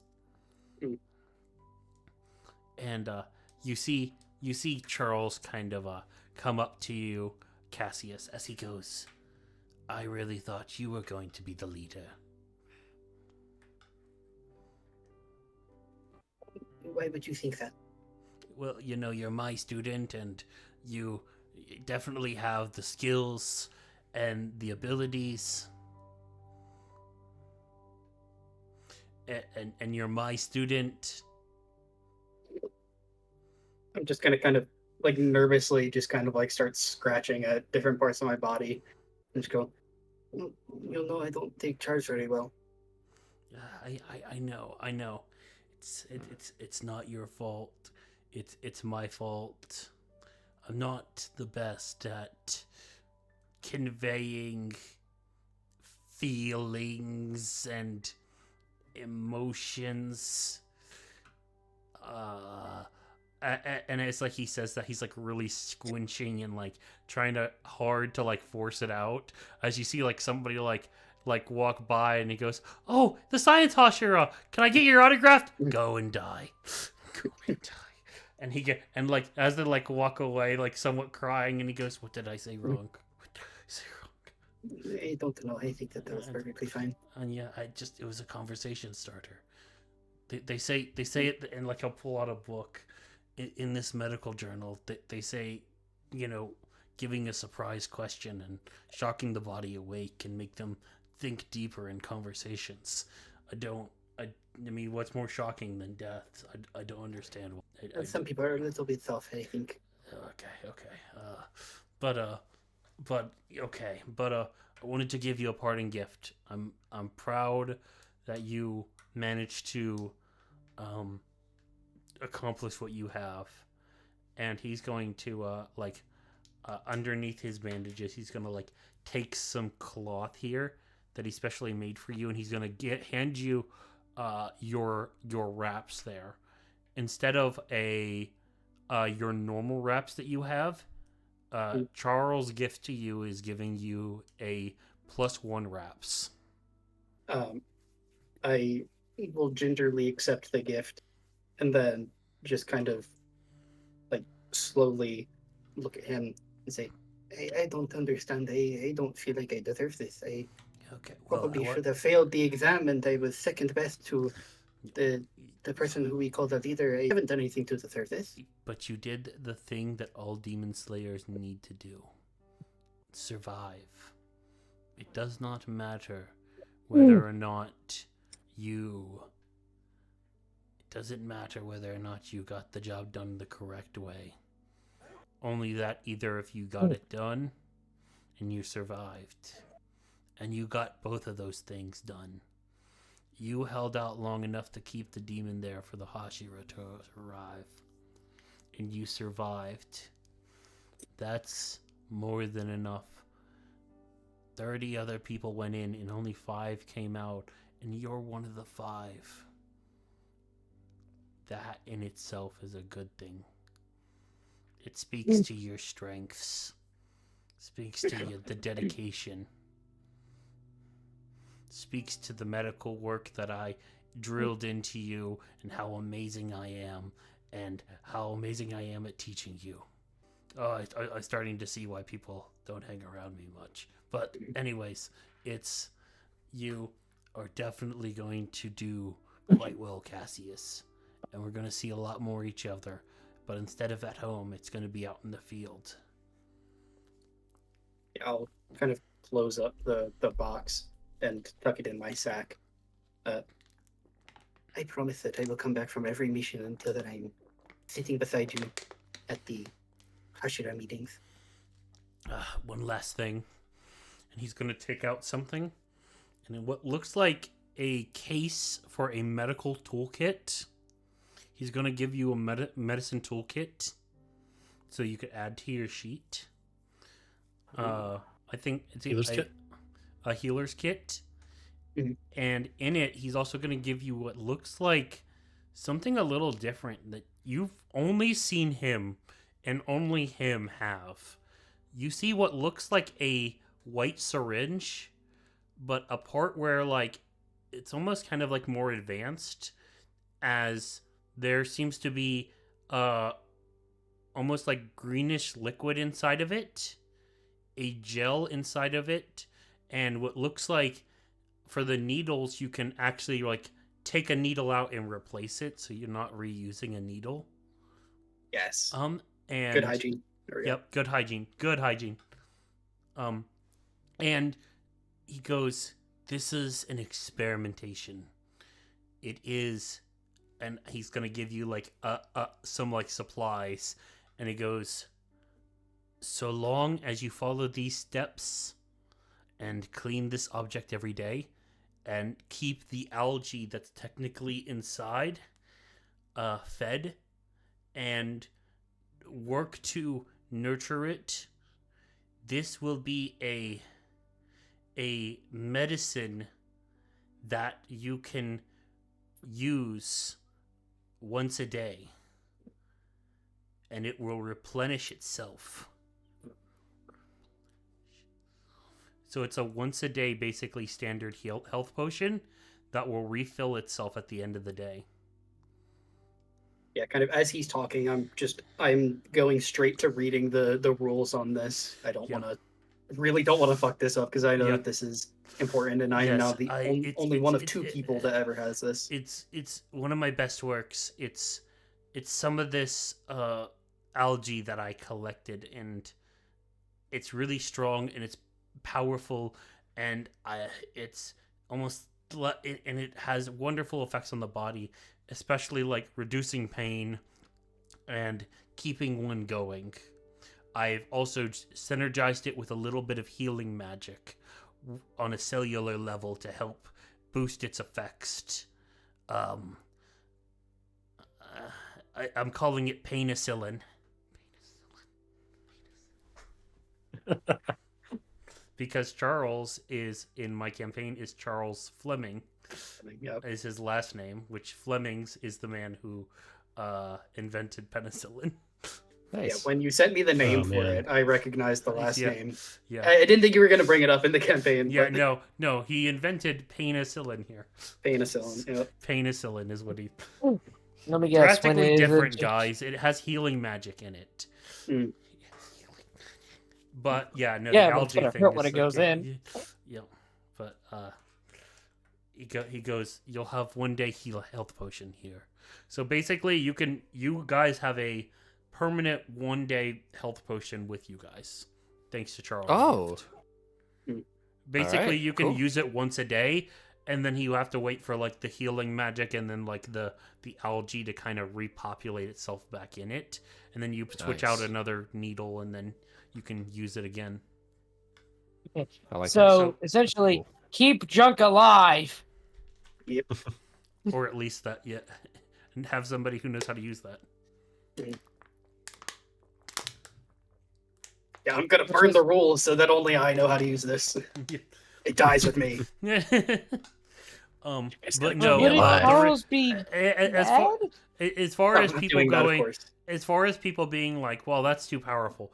I'm gonna tell you right now, it's not. The way I have the economy work, health potions actually cost a good bit of gold just to get it, because I'm sorry, things that just magically heal you in the world, there's no way that it would be like cheap.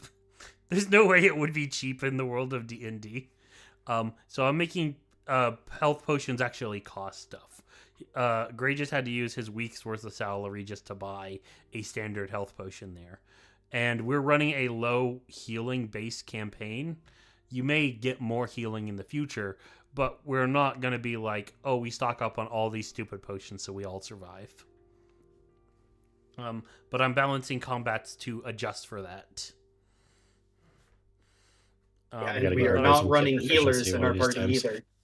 either. I'm technically What are the you talking only about? healer in the group too, Griff.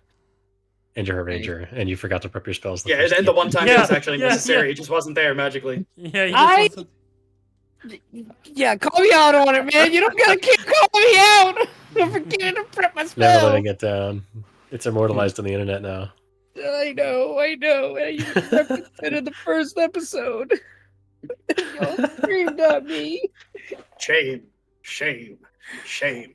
And with that, though, we are going to go ahead and switch over to the battle map here. As Ooh. I imagine that, not a battle map, but like for the people watching.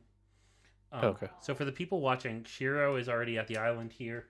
Shiro, as I imagine, as you guys would eventually find a ship, just to keep the campaign going. We don't have to do every single bit of thing throughout it. I imagine you can easily find a ship willing to take you.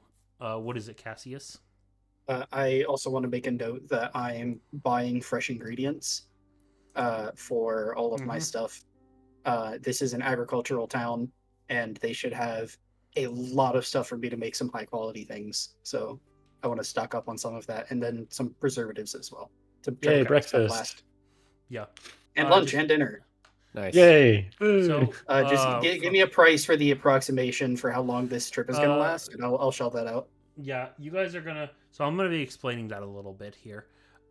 So the way that we are doing world travel, 1 square equals 1 day worth of travel. With long rest, I imagine. Now, every single day that or 1 tile you move, you will be rolling something I have. I have both sea and land dice that you will roll that will determine what happens on that day's worth of travel. And we'll get a little bit more into that as like I think the examples will speak for themselves. But as for Griff, for getting everything that you need there, I would say that's probably just about like 4 gold for just all the different stuff that you're getting. For stocking up on the medicines and rations there, Junk, I would say probably just because there's medicines and like things to keep that kit secure and everything, I would say probably a good 10 gold for you. I would also like to sell off my or give away my leather armor that I have. Yeah, they're not going to accept it. Okay, I'll just chuck it somewhere. Yeah, okay. Made that shit in Dude, the woods. Yeah. Where do you chuck it, by the way? Probably like on the like if there's like a bin somewhere or like in like a forest area like that we're walking by, you just watch as like I take it out of my backpack and just chuck it. Do a sleight of hand for me as you chuck it. Okay. That's gonna be a 15. Okay. Unfortunately, as I rolled stupidly good, you just immediately hear a whistle as like a Kakashi arrives and just hands you something like a small piece of paper. As like you look at the piece of paper, it gives you a 3 gold littering violation. Fine. And it's like, I'm like, it's in the forest, and it was made in the forest, you jerks. I put the 3 gold and like hand it to the Kakashi. And like he'll take it and he'll like dash off. Yeah, Cassius, having effectively grown up in this, just kind of looks at you and shakes his head. Just like for shame. Littering. I just throw your garbage. Yeah. It was leather. It's gonna decompose anyway. Why don't you keep it? If you run out of food, you can eat it. You're talking about eating literal rotten meat and bark. Okay, before. you can't eat leather. That's You can eat shoe leather. you I can don't chew think leather. this is much worse. That's actually Why kind of would worse. you ever eat shoe leather? What is going on with these people? Theoretically, you can. I wouldn't do it myself, but you can do it. I mean, I tried once. It wasn't pleasant. That's why I tossed it and let it decompose. Let the forest take it. It's nutritious for the forest more. Just pick it up. Yeah, just You're gonna get a bigger fine if you leave it. I pick it up. It's gonna accumulate. Yeah. They're gonna leave it. They're gonna track it, and when you get back, they'll find you again. Just find a ball. It's ball. I'm just Ball. Look around you this see place. Look as around like this you're place. Do you see a trash can? Do you see any place where people are littering their stuff all over the ground? It's a clean, pristine area. There's a reason why that's the case. Yeah. Because there's a fine for people throwing stuff on the ground like you. yeah. There was and no freaking also, bin. I also say like Griff, as you're like saying that, you're like, this is bull, this is bull, this is bull. Like halfway across the city, you just Mo just stops and goes, I feel like I'm needed somewhere. I just huh. And like Ruby's like, what is it, Mo? He goes, I don't know. I got this weird feeling like I needed to be someplace at some time. I mean, I think my schedule's clear, but man, I swear I felt it. It was like, does it like one boy crying out into the darkness and suddenly was silenced. Ball. Just pick it up. But I'm still saying it's ball. Cuts back to them. Cuts back to like Shiro. It's just like, just pick it up. I tried to find a bin. There was no freaking bin. We'll find one in the check. next town. Make a perception check for me. Watch, I'm gonna fail. I'm gonna fail miserably. And that one. And now no, I don't. 19. Okay, 19. As you say that, you're like, there's no bins around here. You like take another look, and there's like 3 to 4 different bins on this street alone. I'm going over to the bin and just throwing it in. Then I'm like gonna wait a couple seconds. I want to roll something. I'm sorry. Oh no! Oh no! You hear a whistle again, and a Kakashi like runs to you, hands you another letter.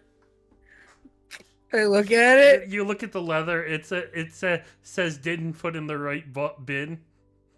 There's no sign of a bin. I look. And look, you put it in the glasses and bottles. Give the 3 gold and just throw it at the Kakashi. Oh, yeah, I didn't say it was 3 gold this time. It's 5 gold for this one. 5 gold. Yeah, I freaking throw the 5 gold at him. As you go to throw your gold, I'm gonna catch your hand and I'm gonna say, "No, you're going to be littering the 3 gold." I throw it to the Kakashi. Throw it into the Kakashi. I'll take it out of Yeah, your yeah. hand and I'll go and present it to the Kakashi Oh, and say, "I am sorry for the impudence of my friend." He goes, "Thank you. You're keeping this place looking beautiful and clean as we should."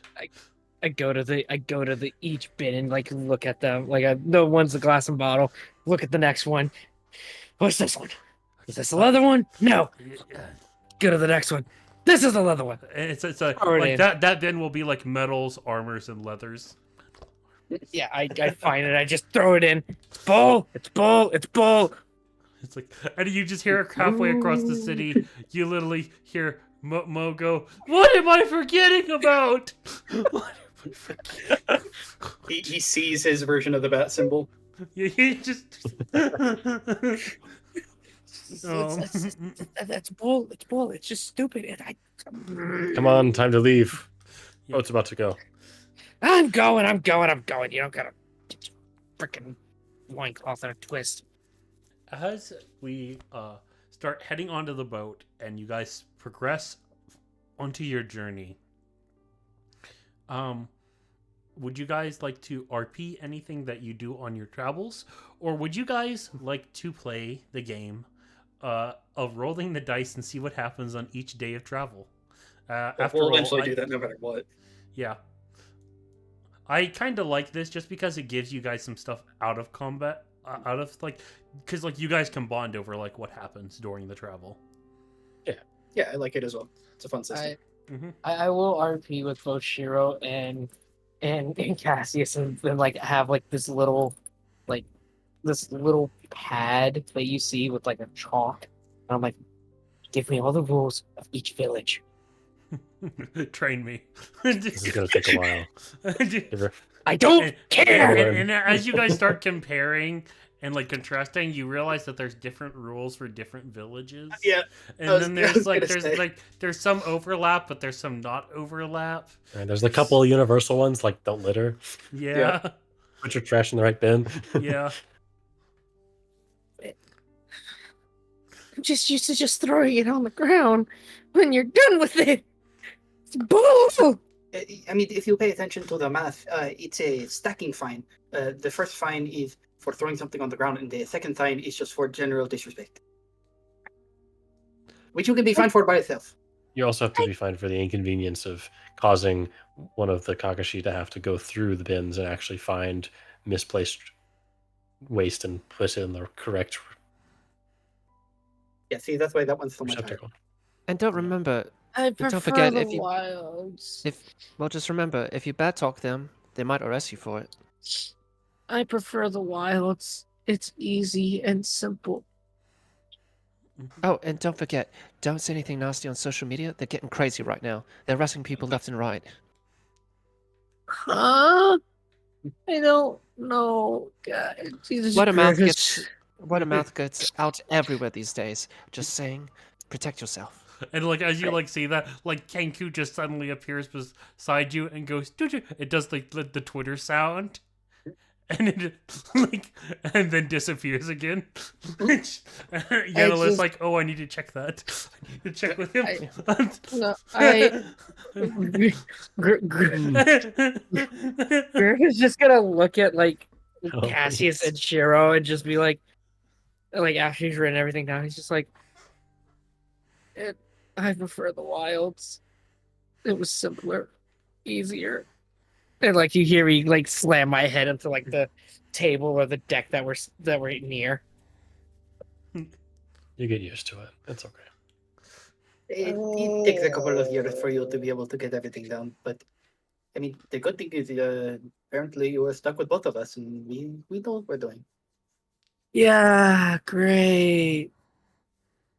This is just great. Yeah, I'm gonna kind of unbox my new wraps and then kind of motion to it, and I was like, "Pardon you from Charles. I have to go put these on. Excuse me for a moment."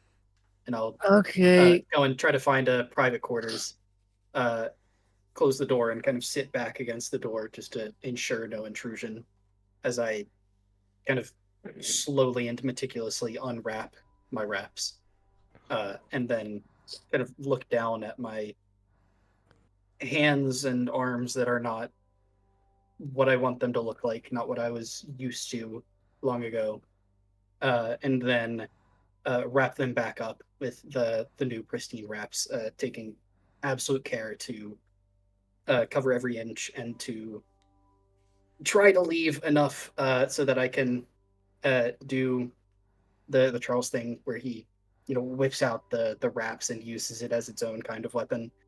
Mm. And then just kind of I'll do a couple practice goes, just try to get the feel of them if it's a little bit different, if it's a little too stiff. Yeah, and as you do, they feel a lot nicer. They feel a little bit more even weighted at the end, slightly. It feels more precise than using your old reps. Yeah, I'll kind of nod and go, yes, this is right. And then I'll open up the door and I'll head back out to whatever conversation they're having up on the top deck. Mm-hmm. Aside from being fresh and like new, those look any different than your old reps? I would assume not. I mean, I think they'd be more articulate, like design. They'd probably have like a nicer like silk feeling to them as well. So that way, like if he like wrapped them around his arms, they feel not just like bandages or anything like that. That they'd feel like almost like silk and smooth and nice and comfortable against your skin, while also being durable enough for combat. yeah, I think Charles and I are both pragmatists, where it's something that is as reverent uh, as the wrappings are for both of us. We'd keep them kind of white in the style of them seeming pristine. But if you had like paid close attention, I think you could definitely tell the texture difference. And I think they would like hang a little bit differently. Like some of the loose parts that I would end up using in combat would probably hang and move a little bit differently as I do. Cool. You think he's horribly scarred or something? Got mauled by an owlbear on his face? I always wondered what's under that mask. Why he needs to be so private? Or maybe he's like a prince or something. Maybe he's like really good looking. He just doesn't want to show his face. Maybe he's like man of mystery, international, that sort. Are you saying this after I've come out from the... Oh, no. Just Okay. before. No. Okay, got it. I just wanted to make sure if I could comment on that or not. Just, I look to you and I say, to each their own business. I keep my mask, just to keep my mask on. Did you get mauled by an owlbear? Do you have a No. jaw underneath? No, I got mauled by a demon. Oh, Same one that attacked me. That introduced me to this world. so what? You still got a jaw underneath there? Kind of. And he'll just like pull it down slightly under his nose to reveal like the upper portion of the lip is kind of missing, and you see just gum and a little bit of bone. And he just pulls it back up. Oof, nasty stuff. And Tough break there. if it wasn't for, and I kind of like grabbed Draconis' horn and just one of his horns, and I just kind of like tug on it. If it wasn't for this guy and Demon Slayer that became my master, I would have been dead. That happened when I was 18, I think. This is the conversation we're having as Cassius comes out. You always, Do you want Oh, sorry, go ahead. Do you want to say one way or the other, Fenrir, if Cassius hears any of this combo? Catches the tail end of it or comes in He afterwards? probably hears a little bit of it if he's coming in like right after doing the thing. Like, I would hears, take my time, so if it's one way or the other, I'd probably be a little bit late. Well, yeah, you'll probably hear like the tail end of it, and like me just like, if it wasn't for this guy. I You're would've coming in been a little like need a little forward, yeah. Yeah, sorry about that. I was leaning back. You probably heard the tail end of me like grabbing onto Draconis' horn. And if it wasn't for this guy and the demon slayer that became my master, I would have been dead. How long have you had the little fuzzball? Since I was 11. So you two are an inseparable bunch. I mean, yeah, I was I was left in the forest to fend for myself. Survived Sure. with what I could. So he's your friend, and you're his little pup. No, we're a family. He's my brother in arms. He's protected me. He's helped me. Granted, I found him when he was just a hatchling. So it's just what we've been doing.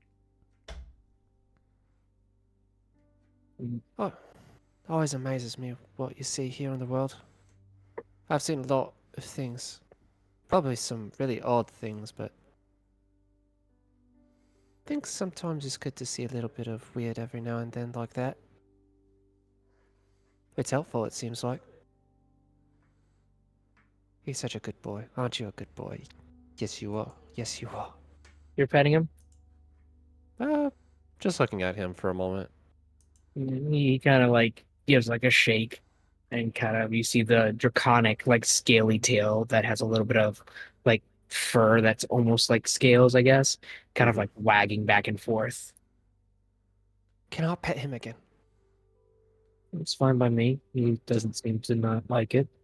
Immediately just jump right towards him on her knees and just starts just ruffling on his mane. There you go. Good boy. Good boy. He kind of shakes the mane, and you see it kind of furrow a little bit. And like before, it feels like fur, but very coarse, very almost a coarses scale fur that is he has as he like shuffles, and you watch as his like two fin-like ears kind of twitch a little bit in enjoyment. He just lets out this slow, low like purr as he goes. That's the thing I think about the Demon Slayer code. If you imagine myself or Charles walking into a town or a city, none of us would be very welcome. But the Demon Slayers, they see far more weird things than us.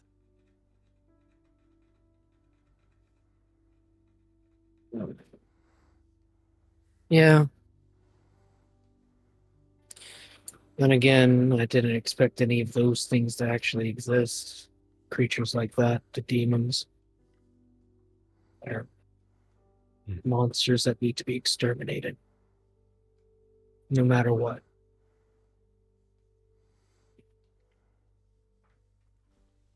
Most people treat them as a rumor until they actually come. I didn't even know they existed. Same here. It was only until I met Mr. Miyagi I got to have the chance to get a proper education. Pretty much lived in my own bubble for most of my life. I tell you what, I'm not gonna lie, it's a little bit more comforting in that little bubble. But, you know, guess it's probably not a good idea to let the world go to shit. But the fact that you can have a bubble like that is a testament to the Demon Slayers and the work that they do. It's true. I mean, to be I honest, can't it's imagine not, having that, living without knowing him. I don't know Somewhat- about you, Go ahead. Cassius, but I was born in a Demon Slayer village, so I've always known.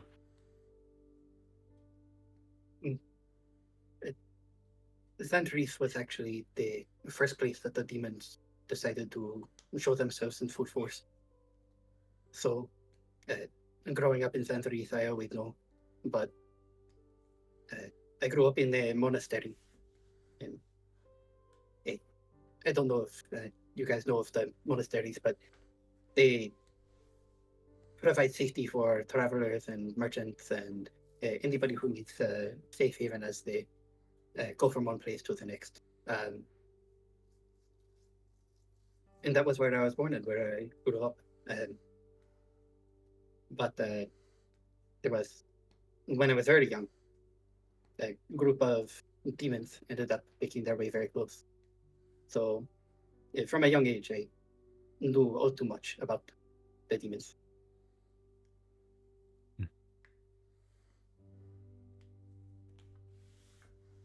Yeah, it's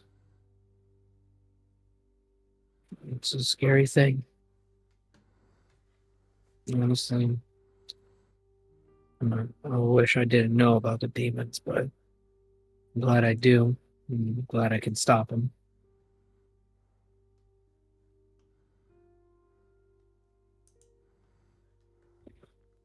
What happened?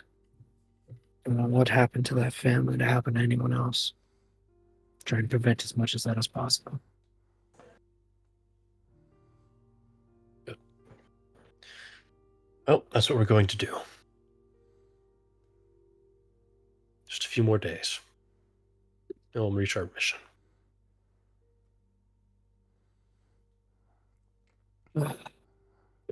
And with that, I would imagine you'd all kind of steady yourself for the journey ahead. I'll ask you. First day of travel, because you guys will have 3 days because you're moving 3 squares. Who's going to take the first roll? For when there is C, you roll a D150. 150, okay. 150. Man. E150. Sorry, not 150. So it's a D50. So you just do interesting. so One you Slash RD D50. slash R. R slash D50. 1D50. 20. 20. Wow. Let me pull open my handy dandy sheet over here. All right. The crew was laying about on the boat when suddenly, and I really like this one, a nasty looking seagull of red, black, and purple has landed straight onto one of the masts and is staring at the crew as it approaches or even gets close to it. What would you like to do? Option A, attack the seagull. Option 2, try to communicate with the seagull. Option 3, ignore the seagull. I'd like to do option 2. All right. Yeah. The way you vote on these things is it is basically a majority, and if there is a tie, then you basically have a roll off, basically. Okay. What were the options one more time? Attack. Okay. Attack. Basically try to communicate with the seagull, or option 3, try and leave the seagull alone. I'm down for the second option as well. I think Cass's initial response would probably just be shoot, hit. I'm no sailor, but is it fairly common knowledge you're not supposed to mess with an albatross if it shows up on your boat? And is this an albatross, or just say straight up? Definitely not Seagull's an totally different. albatross. It Okay. looks like a seagull, but it's got red, purple, and kind of like black. Weird. Okay. Okay. Sure. Option 2 sounds interesting. I guess. I have pretty good animal handling too. Okay. So And speak of animals, right? yeah. Now, Eventually. you have chosen option B. Next bit of dialogue. Option 2. Choose 2 characters to go and commute with the seagull. All right. So Cassius, and Griff, because keep in mind, audience can't see the cam. Yeah, sorry. While both of you start to approach the seagull, each of you make me an animal handling check. All right. DC 15. Oh. All right. On average, or for both of us, we both have to hit it. It's a mangy bird. Just Or just one of them try to can hit the DC. Oh my gosh. I mean, kind of close. Got an 18. Oh, All right. oh, nice. I have expertise in this. Okay. For Griff, you are able to pet the majestic seagull. As with petting it, the seagull immediately almost just reaches back with its bill and throws up 5 gold pieces for you. I take the 5 gold pieces and I just say, He recovered his fine. Let's go. Yeah. Let's go. Most As of it. for- It's most of it. almost like Second he one. didn't toss his leather armor in the wrong place. Cassius, as you Yes. reach out and try to pet it, the weird looking seagull raises his head back and shoots a column of fire and poison straight at you. Oh my Dealing- goodness. Do I get a deck save? No, Or a this is a con part of the save. thing. What the fuck? That deals a level 11 fire and poison damage. For the next 2 days, you are unable to trust any animal. I Sounds about right. just kind of like, So- after I like scritch it and all that, I'm like, good bird. So Good some of these seagull, good. things will have passive effects. Passive effects give you rewards or deal things to you that could happen. Oh man. So some of these things might be passive effects that last a certain amount of days. Some of these might be buffs that last a certain amount of days. And there are I'm gonna immediately shoot myself with my my daily penicillin. yeah. I just looked at Cassie. I just looked at Cassie and I'm like, you good, man? Yeah. Good bird, I didn't want to touch it anyway. Oh, I can teach you how to communicate with them better, man. It's all right. Alright. Who is gonna do our next roll for the next set of day? It's all. I will. It's on the C most of the day, so I'll say it's the C roll. So, Yanalith will do it. all right. All right. Let me go ahead and. You said it was a /R or R/? Slash R 1D50. All right. All right. Here we go. Or wait, is it a space? Remember, /R space 1D50. Yeah, yeah. Kind of like There as we I'm go. walking away from 8. that, I'm just like, the cats at the Demon Slayer village really like me. I don't understand what's going on. Ooh, 8. All right. Well, this is a fun one. Okay. This is a real fun one. Uh-oh. Yenilith, not Yenilith. I'll say as the shift is drifting on by, having a calm, watery day, you look over onto the bow of the ship to see a singular barrel floating in the water. What will you do? Option A, call out to the sailors and hoist the barrel up onto the ship. Or B, leave it alone. Ooh. Or C, attack the barrel. No C, sadly. Oi, boys! Have a look over here. We seem to have a little stowaway. Just go ahead and call them out to the barrel, just over out yonder. We may Are have you something, voting on boys. this? What's that? Are you voting on this? Apparently not. Barrel to Let's do barrel. starboard. I imagine we'd all vote to check out the barrel. Yeah, I want to check out the barrel anyways. I don't know what's up. Okay. All right. 3 people decide to check out the barrel.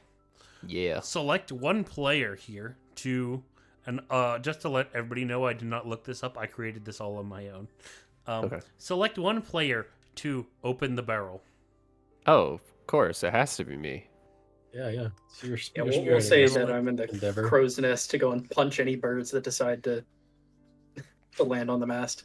Yeah, Yanalith will just open. Will just eagerly just open it up, seeing if we can find anything. Maybe some wine, maybe some food, maybe some gold. Ooh, yes, we gotta get gold. Yeah. Yenilith, as you open the barrel, out pops a man, specifically a pirate, proclaiming to be the king of the pirates. He then shanks you. What the heck? What in the world are you doing? I'm just gonna punch him straight across the face. You have options here. Okay. You have two options here. Engage in option A. Engage in single combat with the King of the Pirates. All right. Or We already know what the current answer. yeah. No, hang on. Option 2. Gang up to fight the King of the Pirates. I will say there is a DC. If you guys decide to all face the King of the Pirates, the DC is going to... It's a flat DC roll, so it's going to be a flat D20 roll. If you all decide to fight him, it's a DC 8. If you go into the dual Yennefer, it is a DC 12. Okay. I mean, honestly, I don't know where Shiro is. I know where Cassius is. Lion Griff, dropkick the bastard. yeah.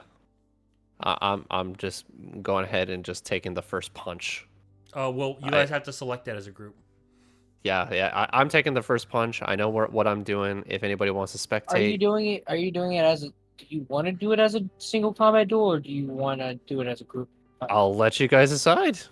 If you guys just want to sit back and watch a Well, show, this is more. This is like more on It's a- your personality. I will say, like even though it's a group thing, it's more. Do you tell us, hey, stay back, or or do you say, hey, let's gang up on this guy. Let's beat the ever-living crap out of him. I think she's inclined to try to take him down herself. Just essentially, like, she sees this small little bugger and just wants to just beat him just back into the barrel. I option one. I go with option one. Then you fight him alone.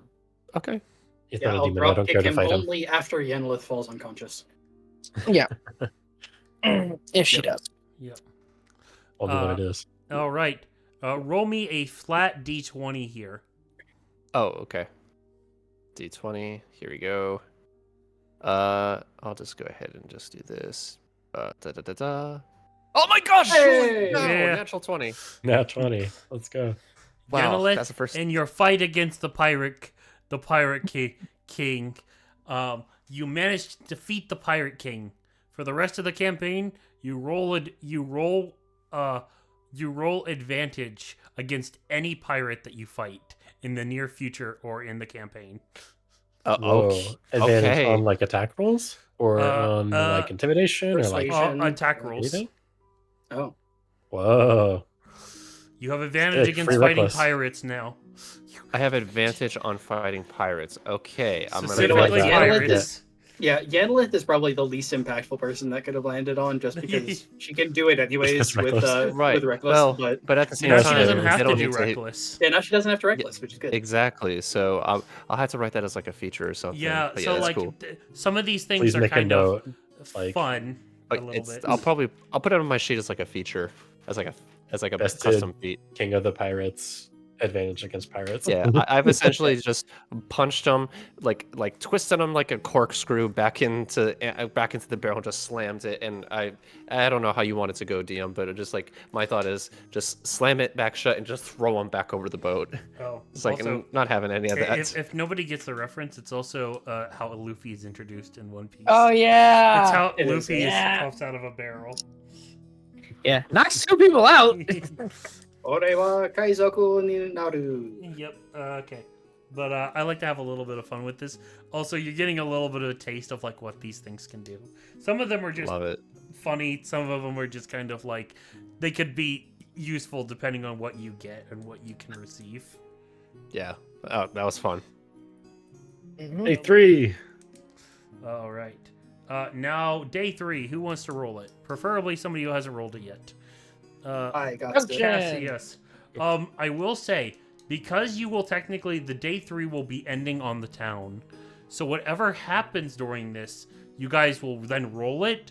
And this is the interesting part. So like, let's say you get a negative status effect right when you're hitting the town the same day. Whatever effect is during that day or what you're still on, that could still affect you guys in the town. So, like, for example, Junk, you're about to go into this town.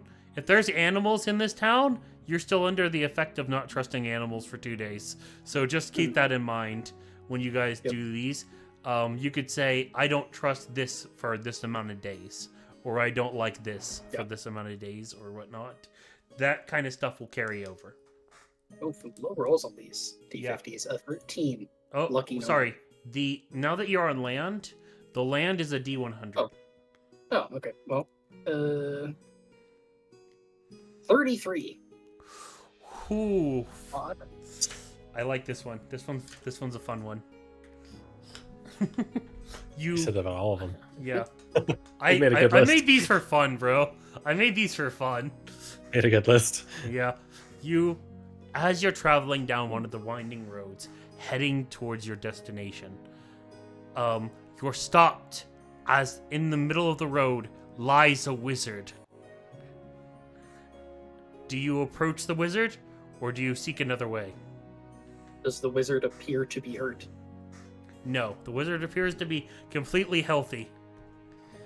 Just lying on the ground. I gotta know what's going on with this guy. He's standing up and just waiting in the middle of the road. Oh, he's standing up. Okay, We gotta approach that wizard, right? I mean, sure.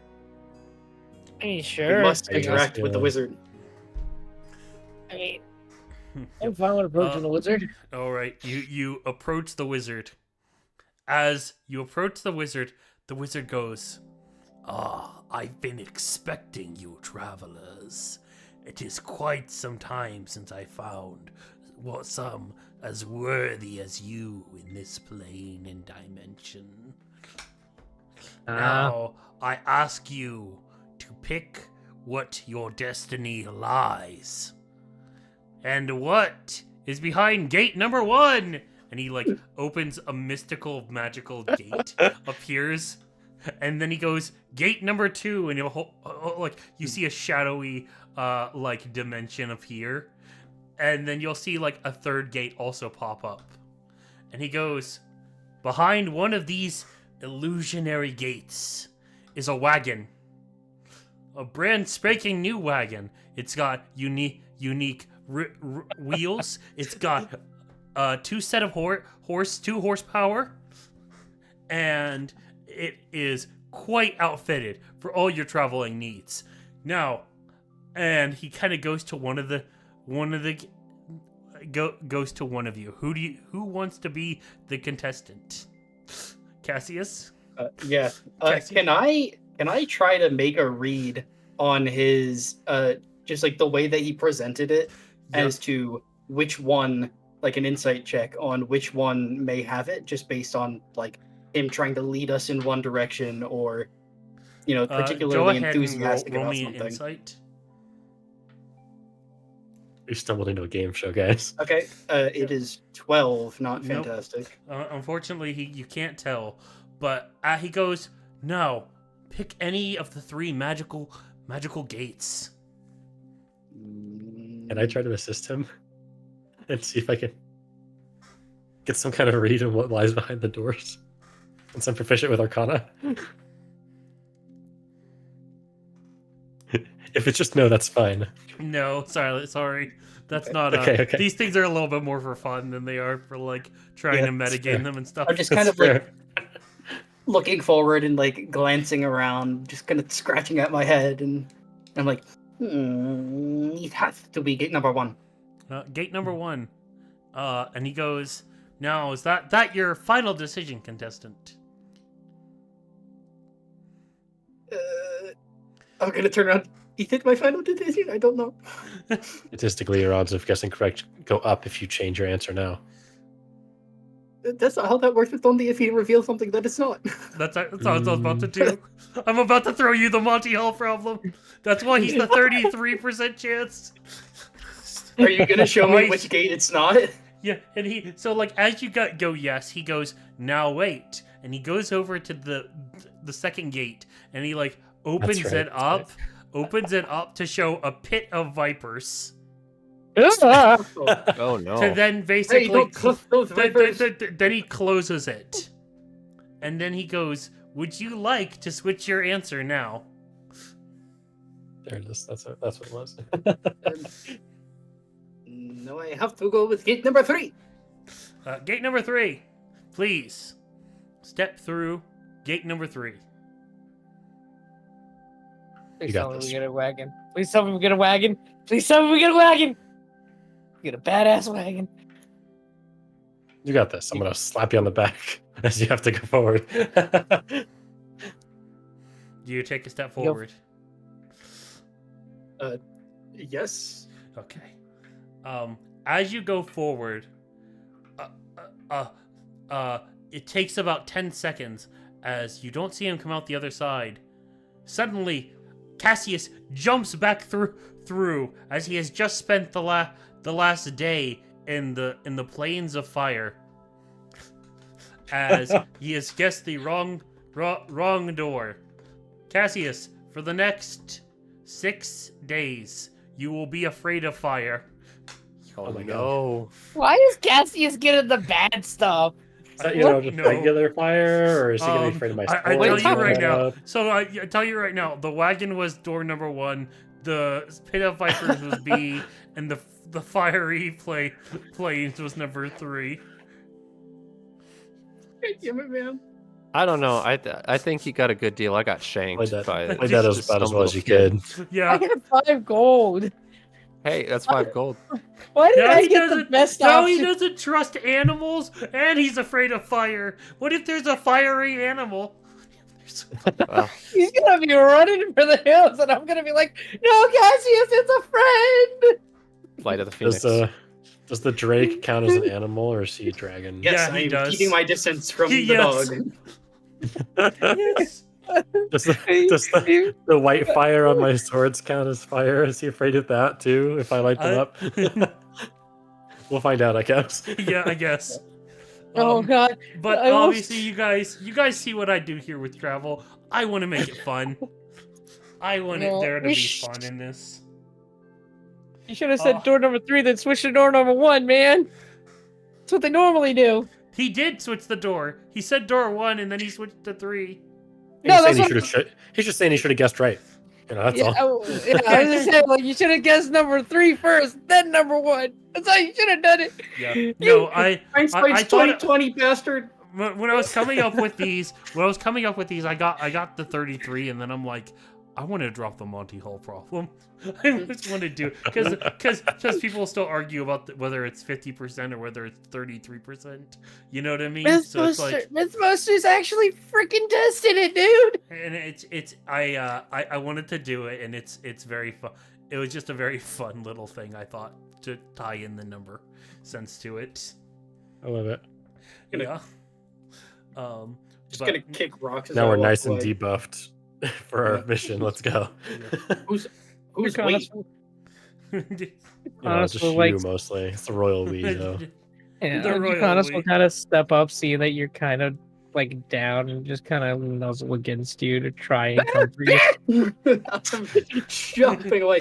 Stay away from me, dog. Oh.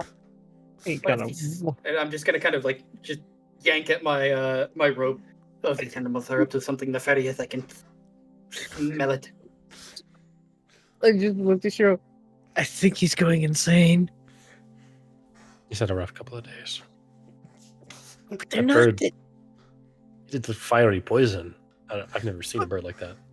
But then again, it also was kind. It's like I can teach him how to be nice to birds all day. Okay. Don't mess with seabirds. It's bad luck. I- Or so I've read. most birds are kind as long as you feed them or give them something.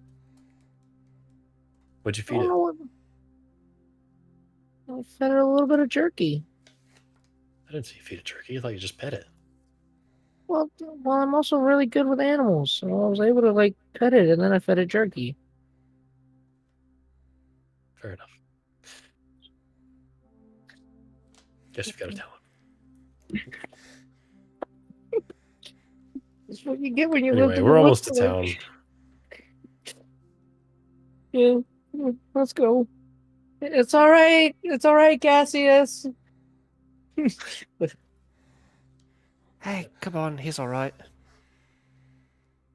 Cassius is very clearly not all right. Hmm. Yeah. Also, I went ahead and made the numbers smaller because you'll be traveling throughout the campaign. So there are chances where you guys could re-roll something. So you guys could go for different answers. Okay. But then You know again, what the I- answers could change as well, especially that Monty Hall problem. Well, the multi-hole problem is unique that it would change because you guys would probably remember what it was. But like, for example, the poison bird, you could decide you don't want anything to do with it. What happens if you leave it alone? Does it get worse or does it get better? What happens if we kill it? Yeah. What happens if you attack it? Yeah, you guys didn't try to All right. attack it. You know. Yeah, we didn't. You know, all the different things. With that in mind, you guys arrive at your next destination, which I'm going to be showing what it looks like for them and what it looks like for you guys. Okay. Ooh. Quaint little village. Very cool. As you guys arrive to your own little quaint little village, the village of let me just look at the name I have for it. Nykul Village. Sorry, Nylok Nyquil. Village. Nylok. Nylac. How many people Ni- are asleep here? Just on the ground. Nobody. You guys Just are arriving knocked out. about midday here in Nylok Village, and that is where we will pick up next time on Demon Slayer D&D.